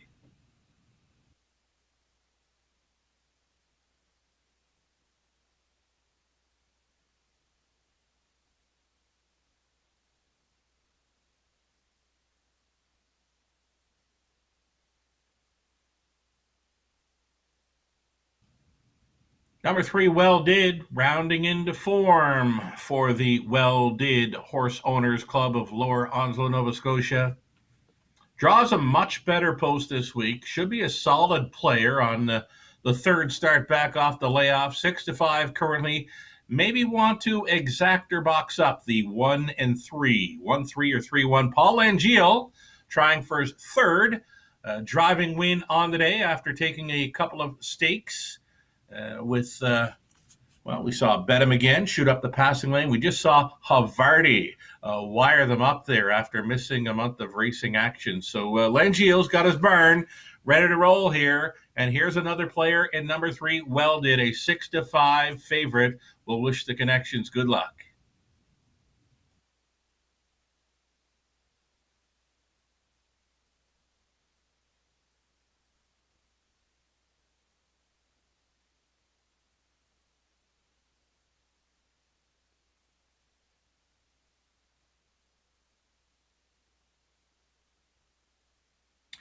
So we just saw Havarti win after missing a month of the races. Here's What a Way to Go. Has missed 3 weeks. Now, the difference between Havarti and What a Way to Go is What a Way to Go actually shows a vet scratch sick in his latest. So this horse has been sick and missing 3 weeks of time. That's why I've got him placed third here. He could be best of the rest. He could win it if with his best effort today. I just don't see the best ever coming after a vet scratch sick. Mark Webby, co-owning, training, and driving here. What a Way to Go. 4-year-old son of Shadow Play. His A game would win it. Will he have his A game today? Again, he's missed 3 weeks coming off a vet scratch sick. 3-1 currently makes What a Way to Go the third choice for Mark Webby.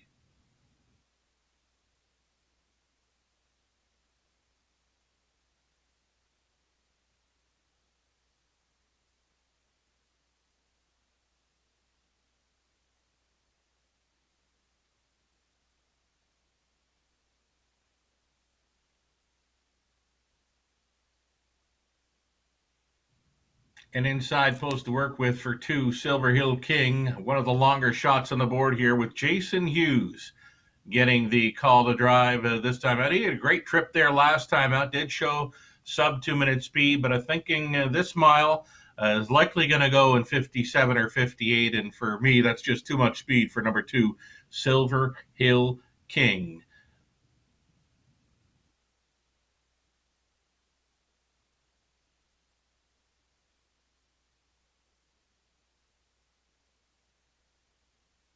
Electric Sill, the old horse, 13 years by Electric Stena, goes out for the hot barn of George Renison, as mentioned.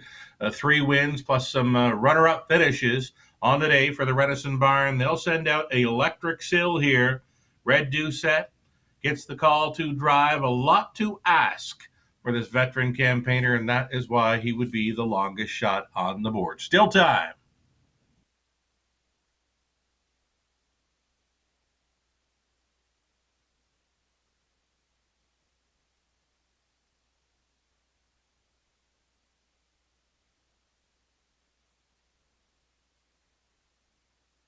The outside chance for his boy Elroy. Now he's still winless in 2021. I'm not sure if he's gone a season without a victory. His boy Elroy would need a much better post to tangle with these. Maybe next time for his boy Elroy, as this is a tough post for owners.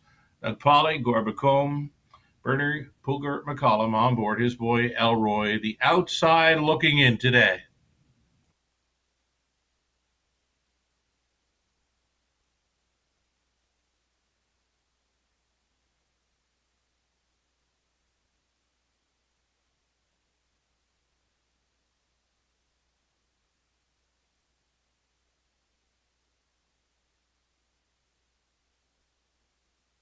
And after seeing all the others, Kenny Parker Jr., catch driving number 4, Kidham Image, sailed through some hot fractions last time out. He had enough left to hold on for a victory, 58-2, trying to turn things around. Kidham Image as the starter gets set to call them in for race number 10, final call.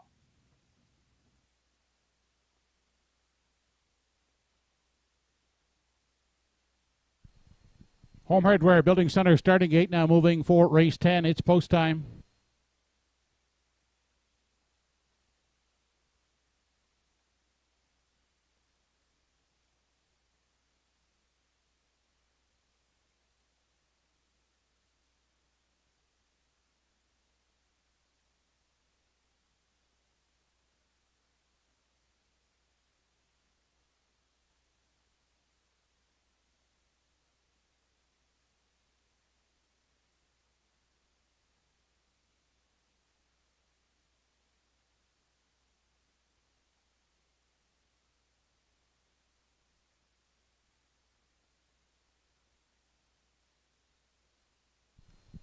Tenth race, top of the stretch, Electric Express, Silver Hill King, well did, Kidham Image. What a way to go, Electric Sill and his boy Elroy.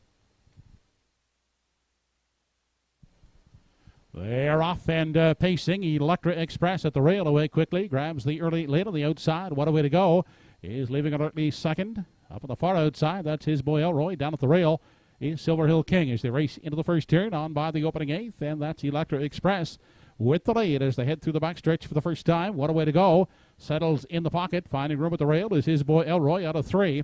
Inside pacing fourth is Silver Hill King back in 5. Is an unhurried well did. Then traveling from 6 is Kidham Image, and at the back of the field is Electric Sill. They're in single file fashion as they race to the 3/8, and up front they're led by Electric Express out there by a length and a quarter. What a way to go. In for a golden journey second. Then tied up third is his boy Elroy, followed in 4 as they round the top turn by Silver Hill King, who steps to the outside. Quarter was 28 4/5 seconds. They race past the half, and Electric Express is the boss. Now pocket pulling. Here's what a way to go. Up to pressure on the outside second. Then his boy Elroy is pacing along in 3. Outside Silver Hill King is the fourth one. Inside 5 as they race into the lower turn is Kidham Image. Then back on the inside, Electric Sill, and now sitting at the back is Well Did. Onto the backside, final time as they approach 3/4, half 58 4. And up front, it's what a way to go out there, striding out to a lead of some 2.5 lengths. Electric Express trying to stay with them second, gapping out third. His boy Elroy outside and racing fourth. That's Kidham Image, and back to Electric Sill as they race to the 7/8. It's what a way to go. Electric Express is 2.5 lengths back second. Then further on back by some 6 lengths. His boy Elroy is third. 127 1 was the 3/4. They turn for home, and it's what a way to go in control with Electric Express giving chase, but what a way to go. Will take the 10th. Second is Electric Express, and closing up for third is Kidham Image. Mile at 156 4/5.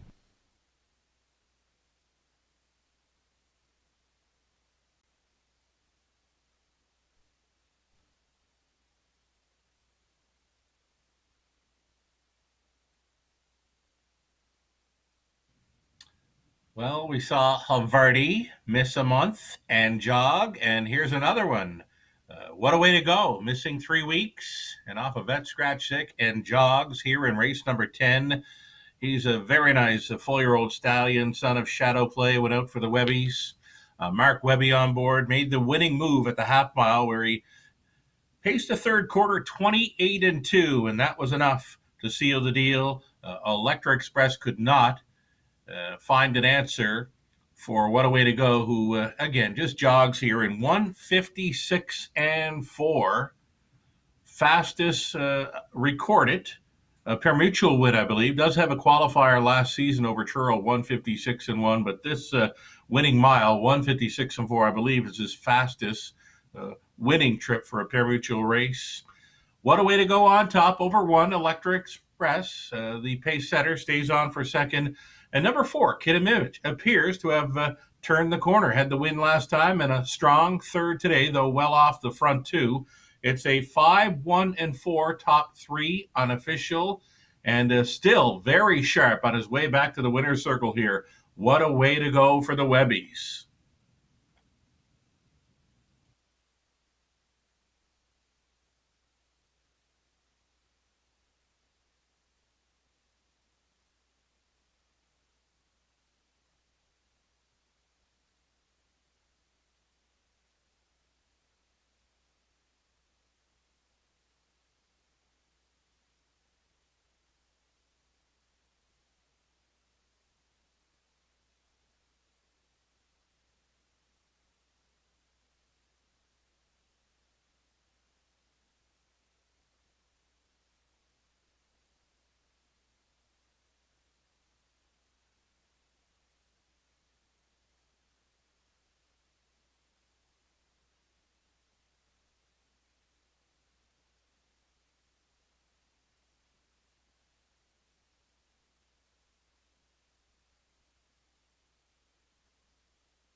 Back in front of us is the 10th race winner, number 5, What a Way to Go, 4-year-old Bay son of Shadow Play. He's out of the Island Fantasy Dam Triple Fantasy, owned by Wayne and Mark Webby of Dartmouth, trained and driven by Mark Webby. What a Way to Go, winning in 1:56 4/5.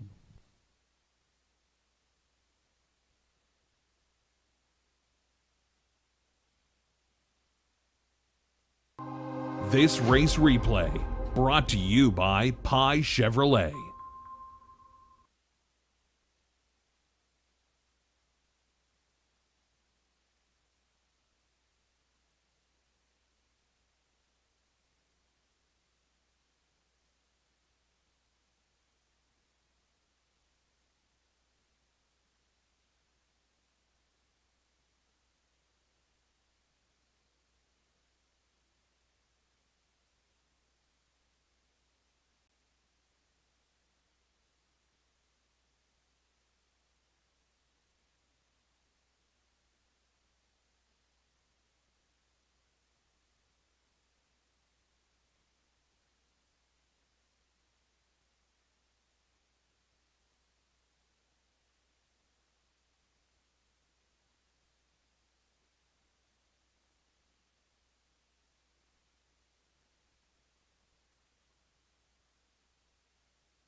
Race 10 is official.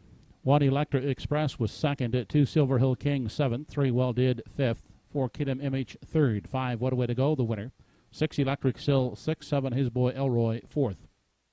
Quarter 28 and 4, half 58 and 4, 3/4 and 1 27 and 1, the mile 156 and 4/5. Rechecking top down 275 3164. 514 try in race 10, $281 even. The 5-1 exactor $14.80. Upcoming in races 11 and 12, the late daily double. 11th race, the Johnny Conroy Memorial. No changes. 12th race, we do have a scratch. Number 7, I-47 is sick. Race 12, scratch 7, I-47. Post time for race 11, first half of the late daily double in less than 9 minutes.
Horses are now entering the track for today's 11th race. It's the 2021 edition of the Johnny Conroy Memorial Invitational Pace, a race for a purse of $6,000.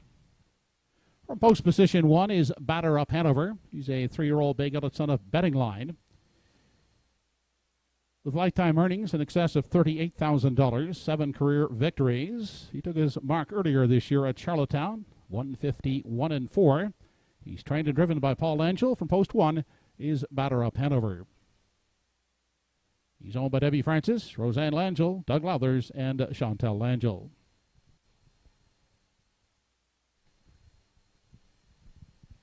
The Risky Biz Group of Truro will send out the number 2 entry, American Risk. He's a 5-year-old gelded son of American Ideal with lifetime earnings of $74,907, 16 career victories, a mark of 153 and 2 taken at Woodbine. He's trained by George Renison and will be driven this afternoon by Redmond Doucette. From post 2 is American Risk.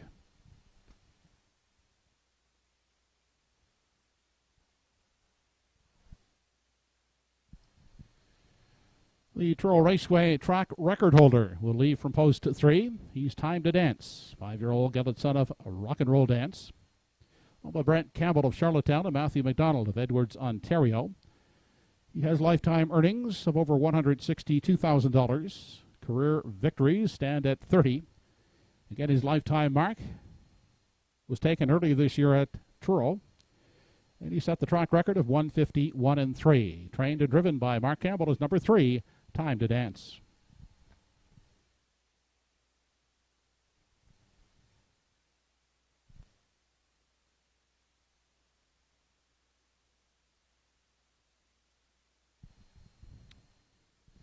The number 4 entry is Moonrider. He's a 9-year-old son of Sports Rider. The richest competitor in today's field. Lifetime earnings of over $406,000. A career winner of 31 races. He sports a mark of 150-1 taken at Mohawk Raceway. But Debbie Element, the Village Green PEI, trained by Colin Johnson. And we'll have the services of Adam Murner this afternoon. Number 4 is Moonrider.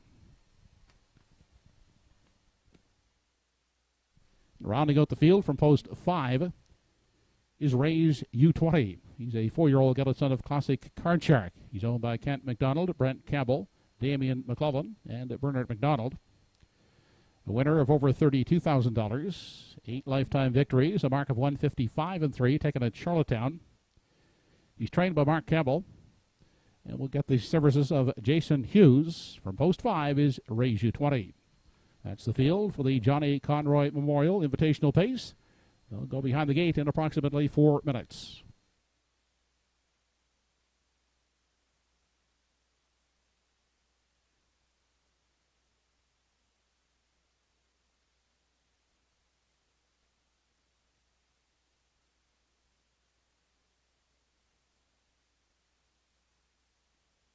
Here we go. It's the invite.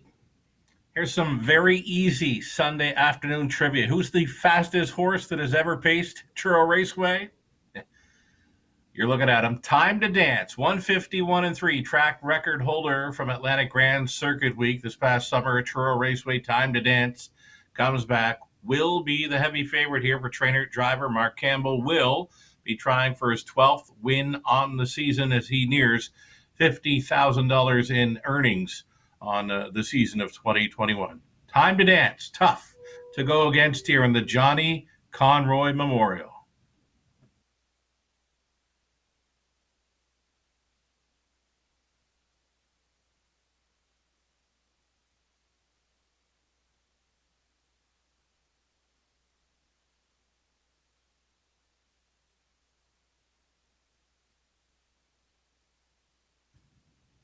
Here's Paul Langeal, training and driving number 1, Batter Up Hanover. 3-1 value player right now. I like his chances from the rail.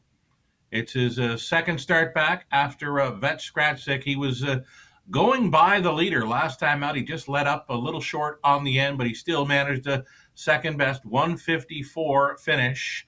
Batter Up Hanover, likely to use this rail to his full advantage. He'll be trying for the pocket trip, likely behind number 3, Time to Dance. Batter Up Hanover, for me, is the best value right now at 3-1, trying to put Paul Langeal in the winner's circle for his 3rd driving win today.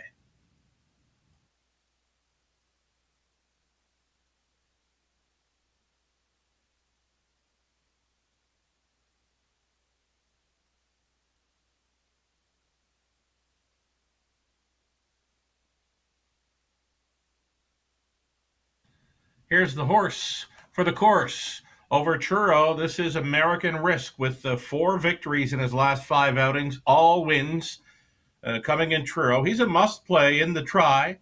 I just don't see him in the winner's circle this time out. It'll be Red Doucette on board American Risk here for the Risky Biz group of Truro. George Renison training, trying for that Grand Slam training victory today. Father Jeff and son Aidan Farish have made the trip over from Summerside. They are part of the Risky Biz ownership group with American Risk. And Jeff tells me his son Aidan, his nerves are flying. It's his first invite ever with American Risk. Again, part of the ownership group for American Risk, the Risky Biz Group. The Farish boys are over from Summerside cheering on American Risk today, my third choice.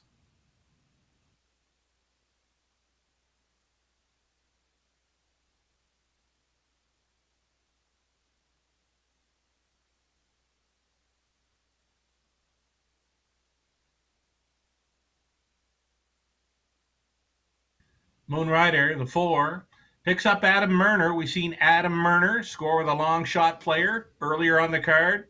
First time Adam Murner, it's playable in any race. You're getting 10-1 on number 4, Moonrider.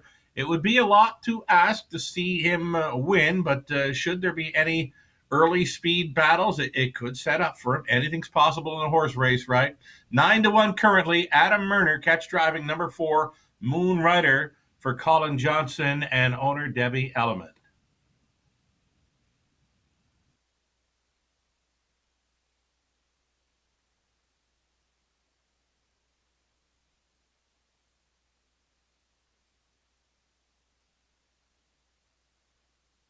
One more to look at here, number 5, Raise You 20, one of 2, Mark Campbell trainees here. Jason, the Blue Knight Hughes, gets the call to drive. It's a big step up in class for this one as he takes on the best pacers currently in the Maritimes. Raise You 20, the longest shot on the board, on the outside looking in.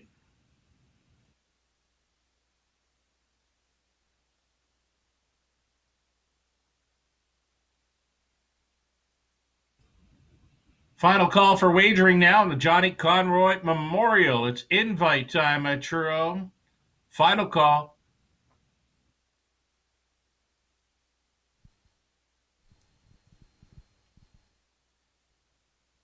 Starter has called in the entries behind the Home Hardware Building Center starting gate for the Johnny Conroy Memorial. It's post time.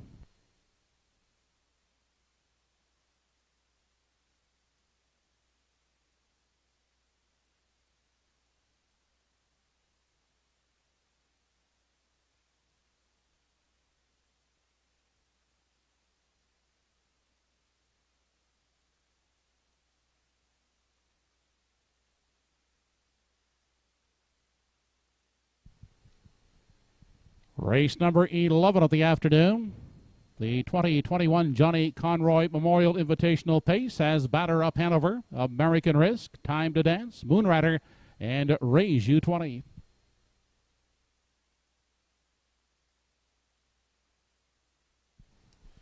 We're off and pacing American Risk away quickly down at the rail. Batter Up Hanover is charging out at the rail as they race into the first turn, and Batter Up Hanover will take the early lead. Outside second, American Risk. Taking a seat is Time to Dance out the rail in 3. Getting away fourth is Moonrider, and Raise You 20 is sitting at the back of the field. They continue on to the opening quarter, and it's Batter Up Hanover out front, leading the way by 3.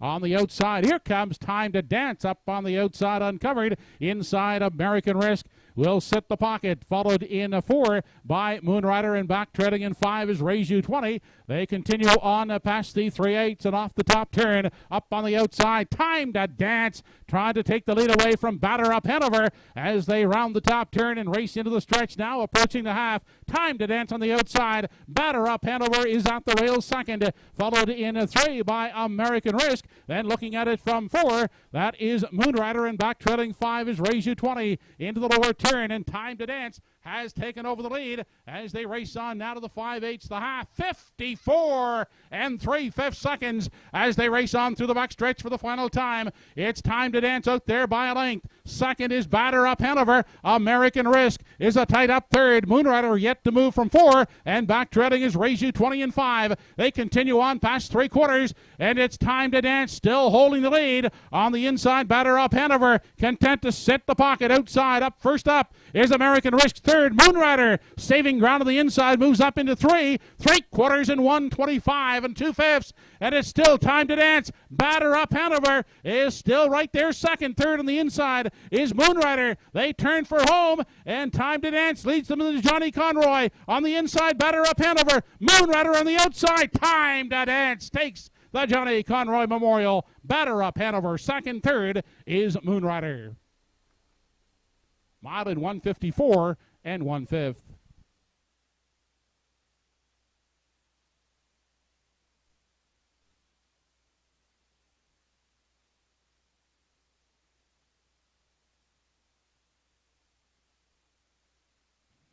There he is, folks. He's the best aged pacer in the Maritimes. He's the track record holder at Truro, 151-3 during Atlantic Grand Circuit Week, and he comes back for another invite victory at Truro, this time the Johnny Conroy Memorial.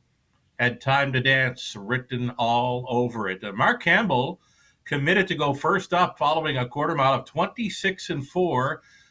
To reach the half at 54-3. Then he shut him down for a third quarter breather of 30-4 and fired him up again for a 29-1 final quarter to win in 1:54-1. Time to Dance takes the Johnny Conroy Memorial. It was looking like one. Batter Up Hanover was holding second over a fast closing 4 Moon Rider. A place photo likely here on race 11. No doubt about the winner though. Time to Dance, Mark Campbell training and driving him to his 12th victory on the season, inching closer to $50,000 in earnings on the season for the owners, Brent Campbell and Matthew McDonald. So a wonderful performance there. Yes, indeed, the Time to Dance winning here as a heavy favorite, 1-9. A Batter Up Hanover did hold second over Moonrider, then American Risk and raise you 20. A 3-1-4. 2 and 5. That's your top 5 unofficial.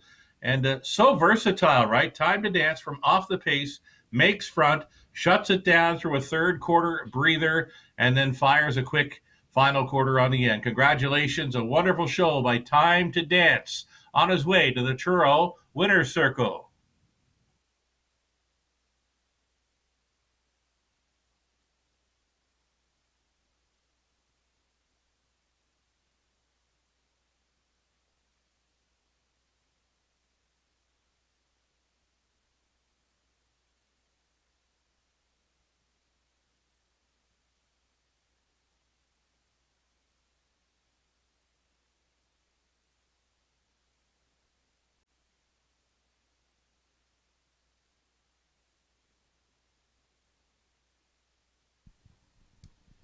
Operating back in victory lane is the Johnny Conroy Memorial Invitational Pace winner, number 3, Time to Dance. 5-year-old Bay-Gullet son of a rock and roll dance. One of the betters, the Light Dam Mystical Gypsy.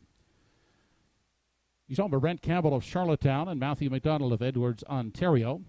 Trained and driven by Mark Campbell. For Mark, that's his second winner on today's card. Time to Dance, winning the Conroy in 1:54 and 1/5.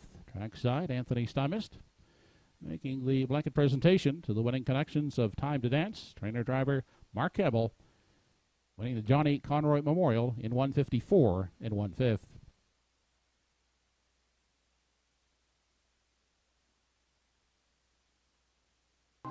This race replay brought to you by Summerside Toyota.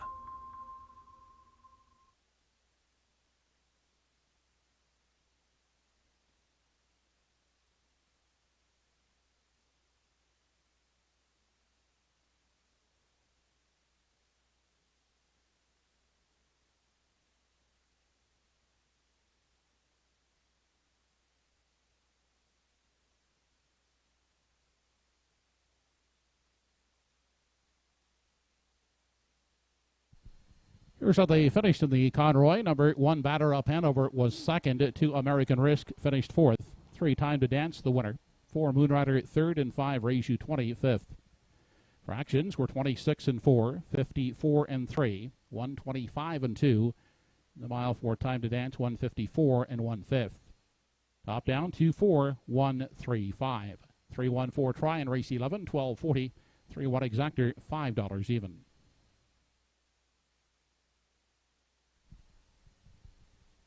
Twelfth and final coming up. Number 7, I-47, has been scratched sick. Post time for the finale in 10 minutes.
now are the starters in the 12th and final. Number 1 is Kingston Sealster, owned and driven by Clayton Stevens.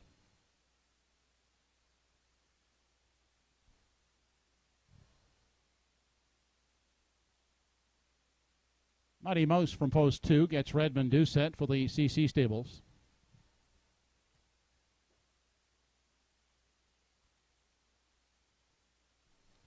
Name Monster, number 3, owned by Arlene Gillis and Freddie Buffett. Greg Monroe at the helm.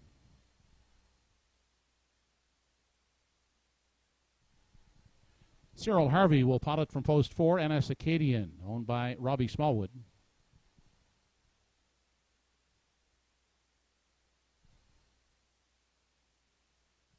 Paul Langell is the driver. Roseanne Langell, the owner of 5 Preceptor.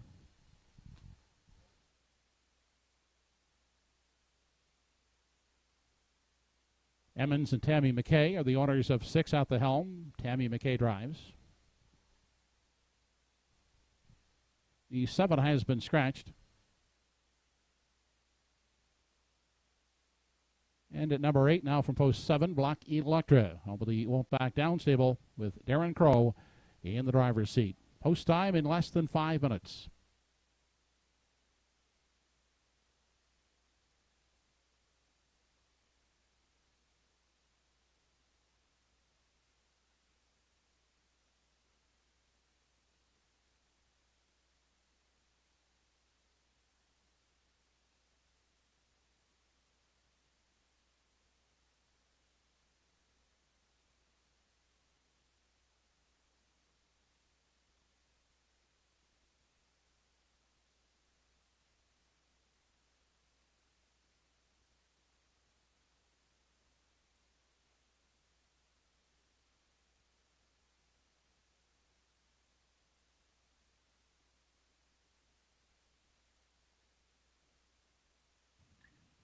Four minutes away from our 12th and final at Truro Raceway. We're getting a look at the Mighty Mouse, the 10-year-old daughter of $1 Million Cam. Now, it shows she missed a week last time out, but she didn't actually miss that week. She was involved in an amateur race for CC Stables. Chris Colvin, out for a rare driving opportunity at Truro, showed up in the winner's circle with Mighty Mouse last week in an amateur event. So coming in off a win.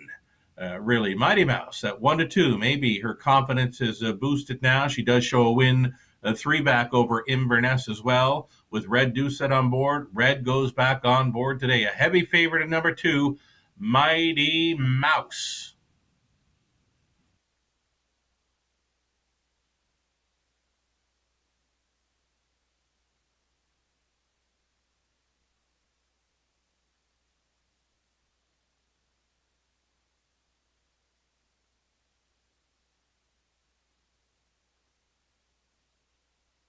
Here's a look at 8, Black Electra. We're going to give her the outside chance in here. She's had no racing luck in recent starts, but more than capable of going with these. She'll just have to find some kind of trip. She does have some early gate speed to work with. There's not a win ticket sold on her yet. She does move in a spot with the scratch of number 7. If you want to chase a long shot, this is the one. Black Electra for the Won't Back Down the stable. Gardner McCollum training. Darren Crow going back on board. Don't be afraid to chase after Black Electra here as the extreme long shot. She'll try for the upset. 2 minutes to post time.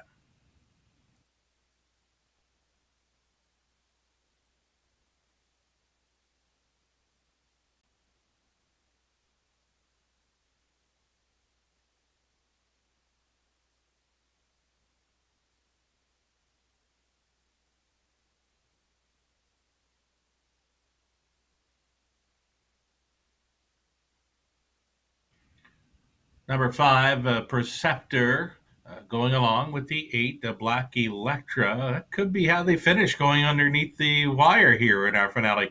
Preceptor, 2-minute speed in his last 2. He's a player with these, and a win wouldn't be a big surprise at all. Beware of number 5, Preceptor. The Paul Langeal barn has done well today. Paul's done well in the sulky as well. Paul tries for his driving triple here in the finale aboard Preceptor. Even money right now makes him a second choice.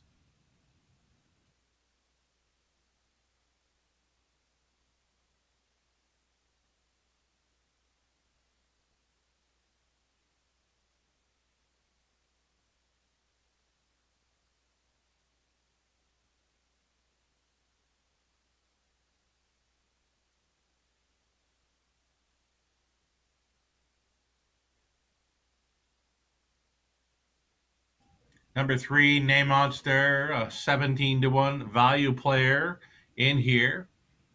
And she could argue for a spot in the top 3. She likes to sit off the pace and come home with a nice burst, a 13-year-old son of Force of Life.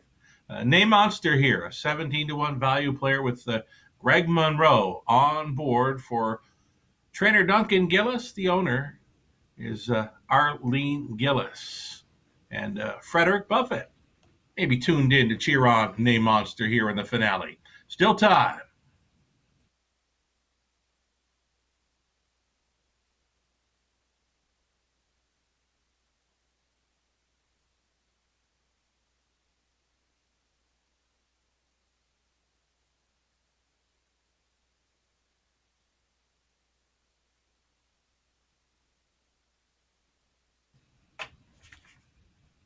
Cyril Harvey going on board NS Acadian, the 14-year-old son of Force of Life.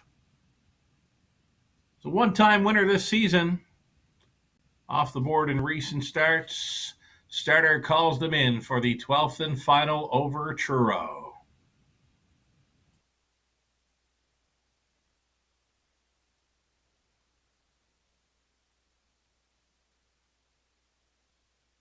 It's post time for the 12th and final. Field is moving in behind the Home Hardware Building Center starting gate.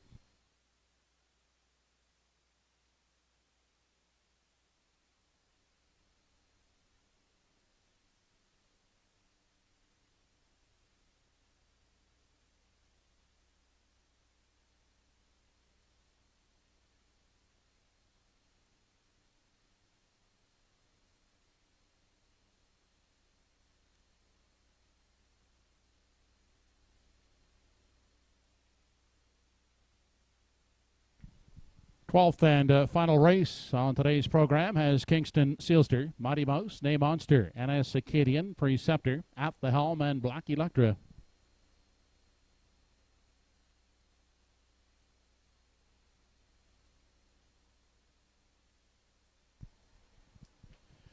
They are off. Mighty Mouse away quickly. Will grab the early lead as they race into the first turn. Up on the outside, that's Black Electra. Charging up second on the inside, Name Monster takes attack third. Away fourth is Kingston Sealster. Outside and racing in 5 as they continue on by the opening 8th. And into the backstretch is NS Acadian. Then back to Preceptor, and at the back of the field, that's At the Helm. They continue past the opening quarter, and Black Electra is showing the way out there by 2. With Mighty Mouse in pursuit second, tied up in the 3 spot. That's Name Monster. Looking at it from 4 in the early going is Kingston Sealster. Advancing outside uncovered from 5 is NS Acadian. Then Preceptor has only 1 beaten at this stage. That is At the Helm as they continue past the 3/8 and off the turn. 29-2 was the quarter. They continue into the stretch now as they near the half. Black Electra is still the boss out there by 2 as they approach the half. With Mighty Mouse getting the trip in the pocket second. Outside now moving up to third is NS Acadian. Inside fourth for Name Monster. Fifth along the rail. That's Kingston Sealster. Now on the move on the outside is Preceptor in 6. And At the Helm is tipping to the outside from 7. They were past the half in 1 minute and 4/5 seconds. On their way through the backstretch now for the final time. And they're still led by Black Electra. On the inside, Mighty Mouse content to follow along in the pocket outside.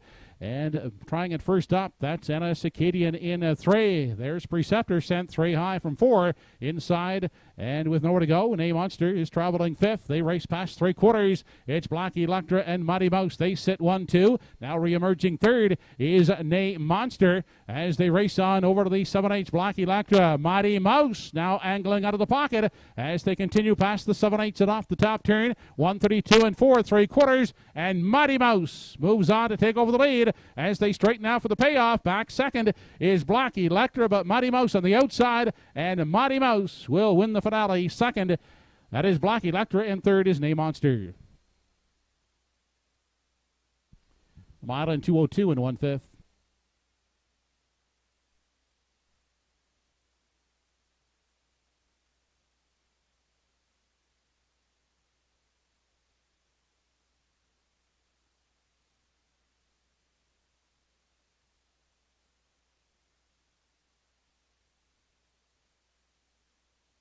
All right, the finale goes to Mighty Mouse. And yeah, we've chased her for a long time in Truro, and today it pays off. She wins as a heavy favorite, reuniting with Red Doucette. That's a few wins now for Mighty Mouse in recent goes. Inverness victory late September, the amateur victory for Chris Coven last week, and now Red Doucette aboard Mighty Mouse for the victory. Number 8, Black Electra. Well, the racing luck she had it today. She's had poor racing luck in recent starts. I figured she'd show some gate speed, and I figured she'd be second best at a price, and she was. A nice trip there for the Won't Back Down stable and Black Electra. Darren Crow on board for the Deuce. And then number 3, Name Monster, finishing fourth. 2, 8, 5, and 3. I just checked the HPI.com. The winning exactor payoff looks like it's going to pay about $46, and that's a great price on those two. Mighty Mouse over Black Electra and Name Monster. Again, a 2, 8, 3, and 5.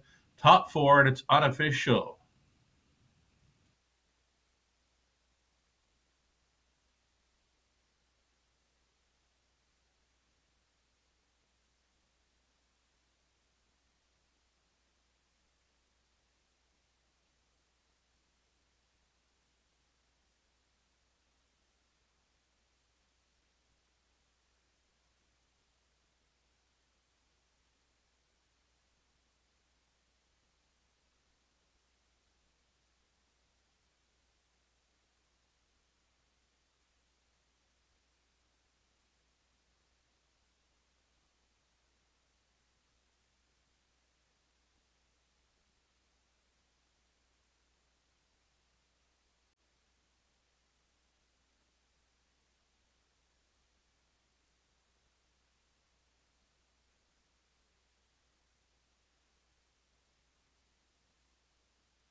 Now back, the 12th race winner, number 2, Mighty Mouse, 10-year-old mare by $1 Million Cam, over the CC stables of Middle Sackville.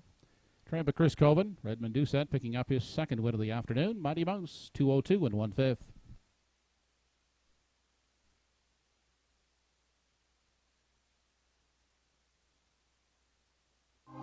This race replay brought to you by Truro Toyota.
Twelfth race is official. 1, Kingston Sealster 6, 2, Mighty Mouse the winner. 3, Name Monster third, 4, Ennis Acadian 7, 5, Preceptor fourth.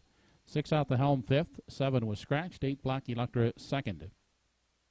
Quarter 29 and 2, half a minute 4 fifths, 3 quarters 132 and 4, mile and 202 and 1. Rechecking from the top, 613, 745, scratched 2 on the bottom. The 283 try in the 12th, $205.20. 28 exactor, $45.90 in the late daily double. The 3-2 combination, it returned $10.70. We hope you can join us again when live harness racing action will continue here at Truro Raceway next Sunday afternoon. First race post time is 12:45 p.m.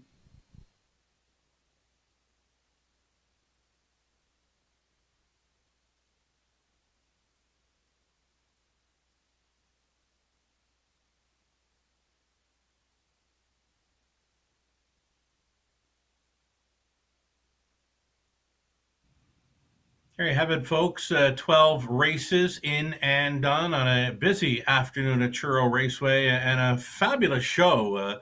Had the Carl and Myra McKenzie Memorial Stakes action, mystifying. She just jogged there with Daryl McLean, a vintage Daryl McLean steer, as he took on all comers early and late, mystifying, just jogging in her stake.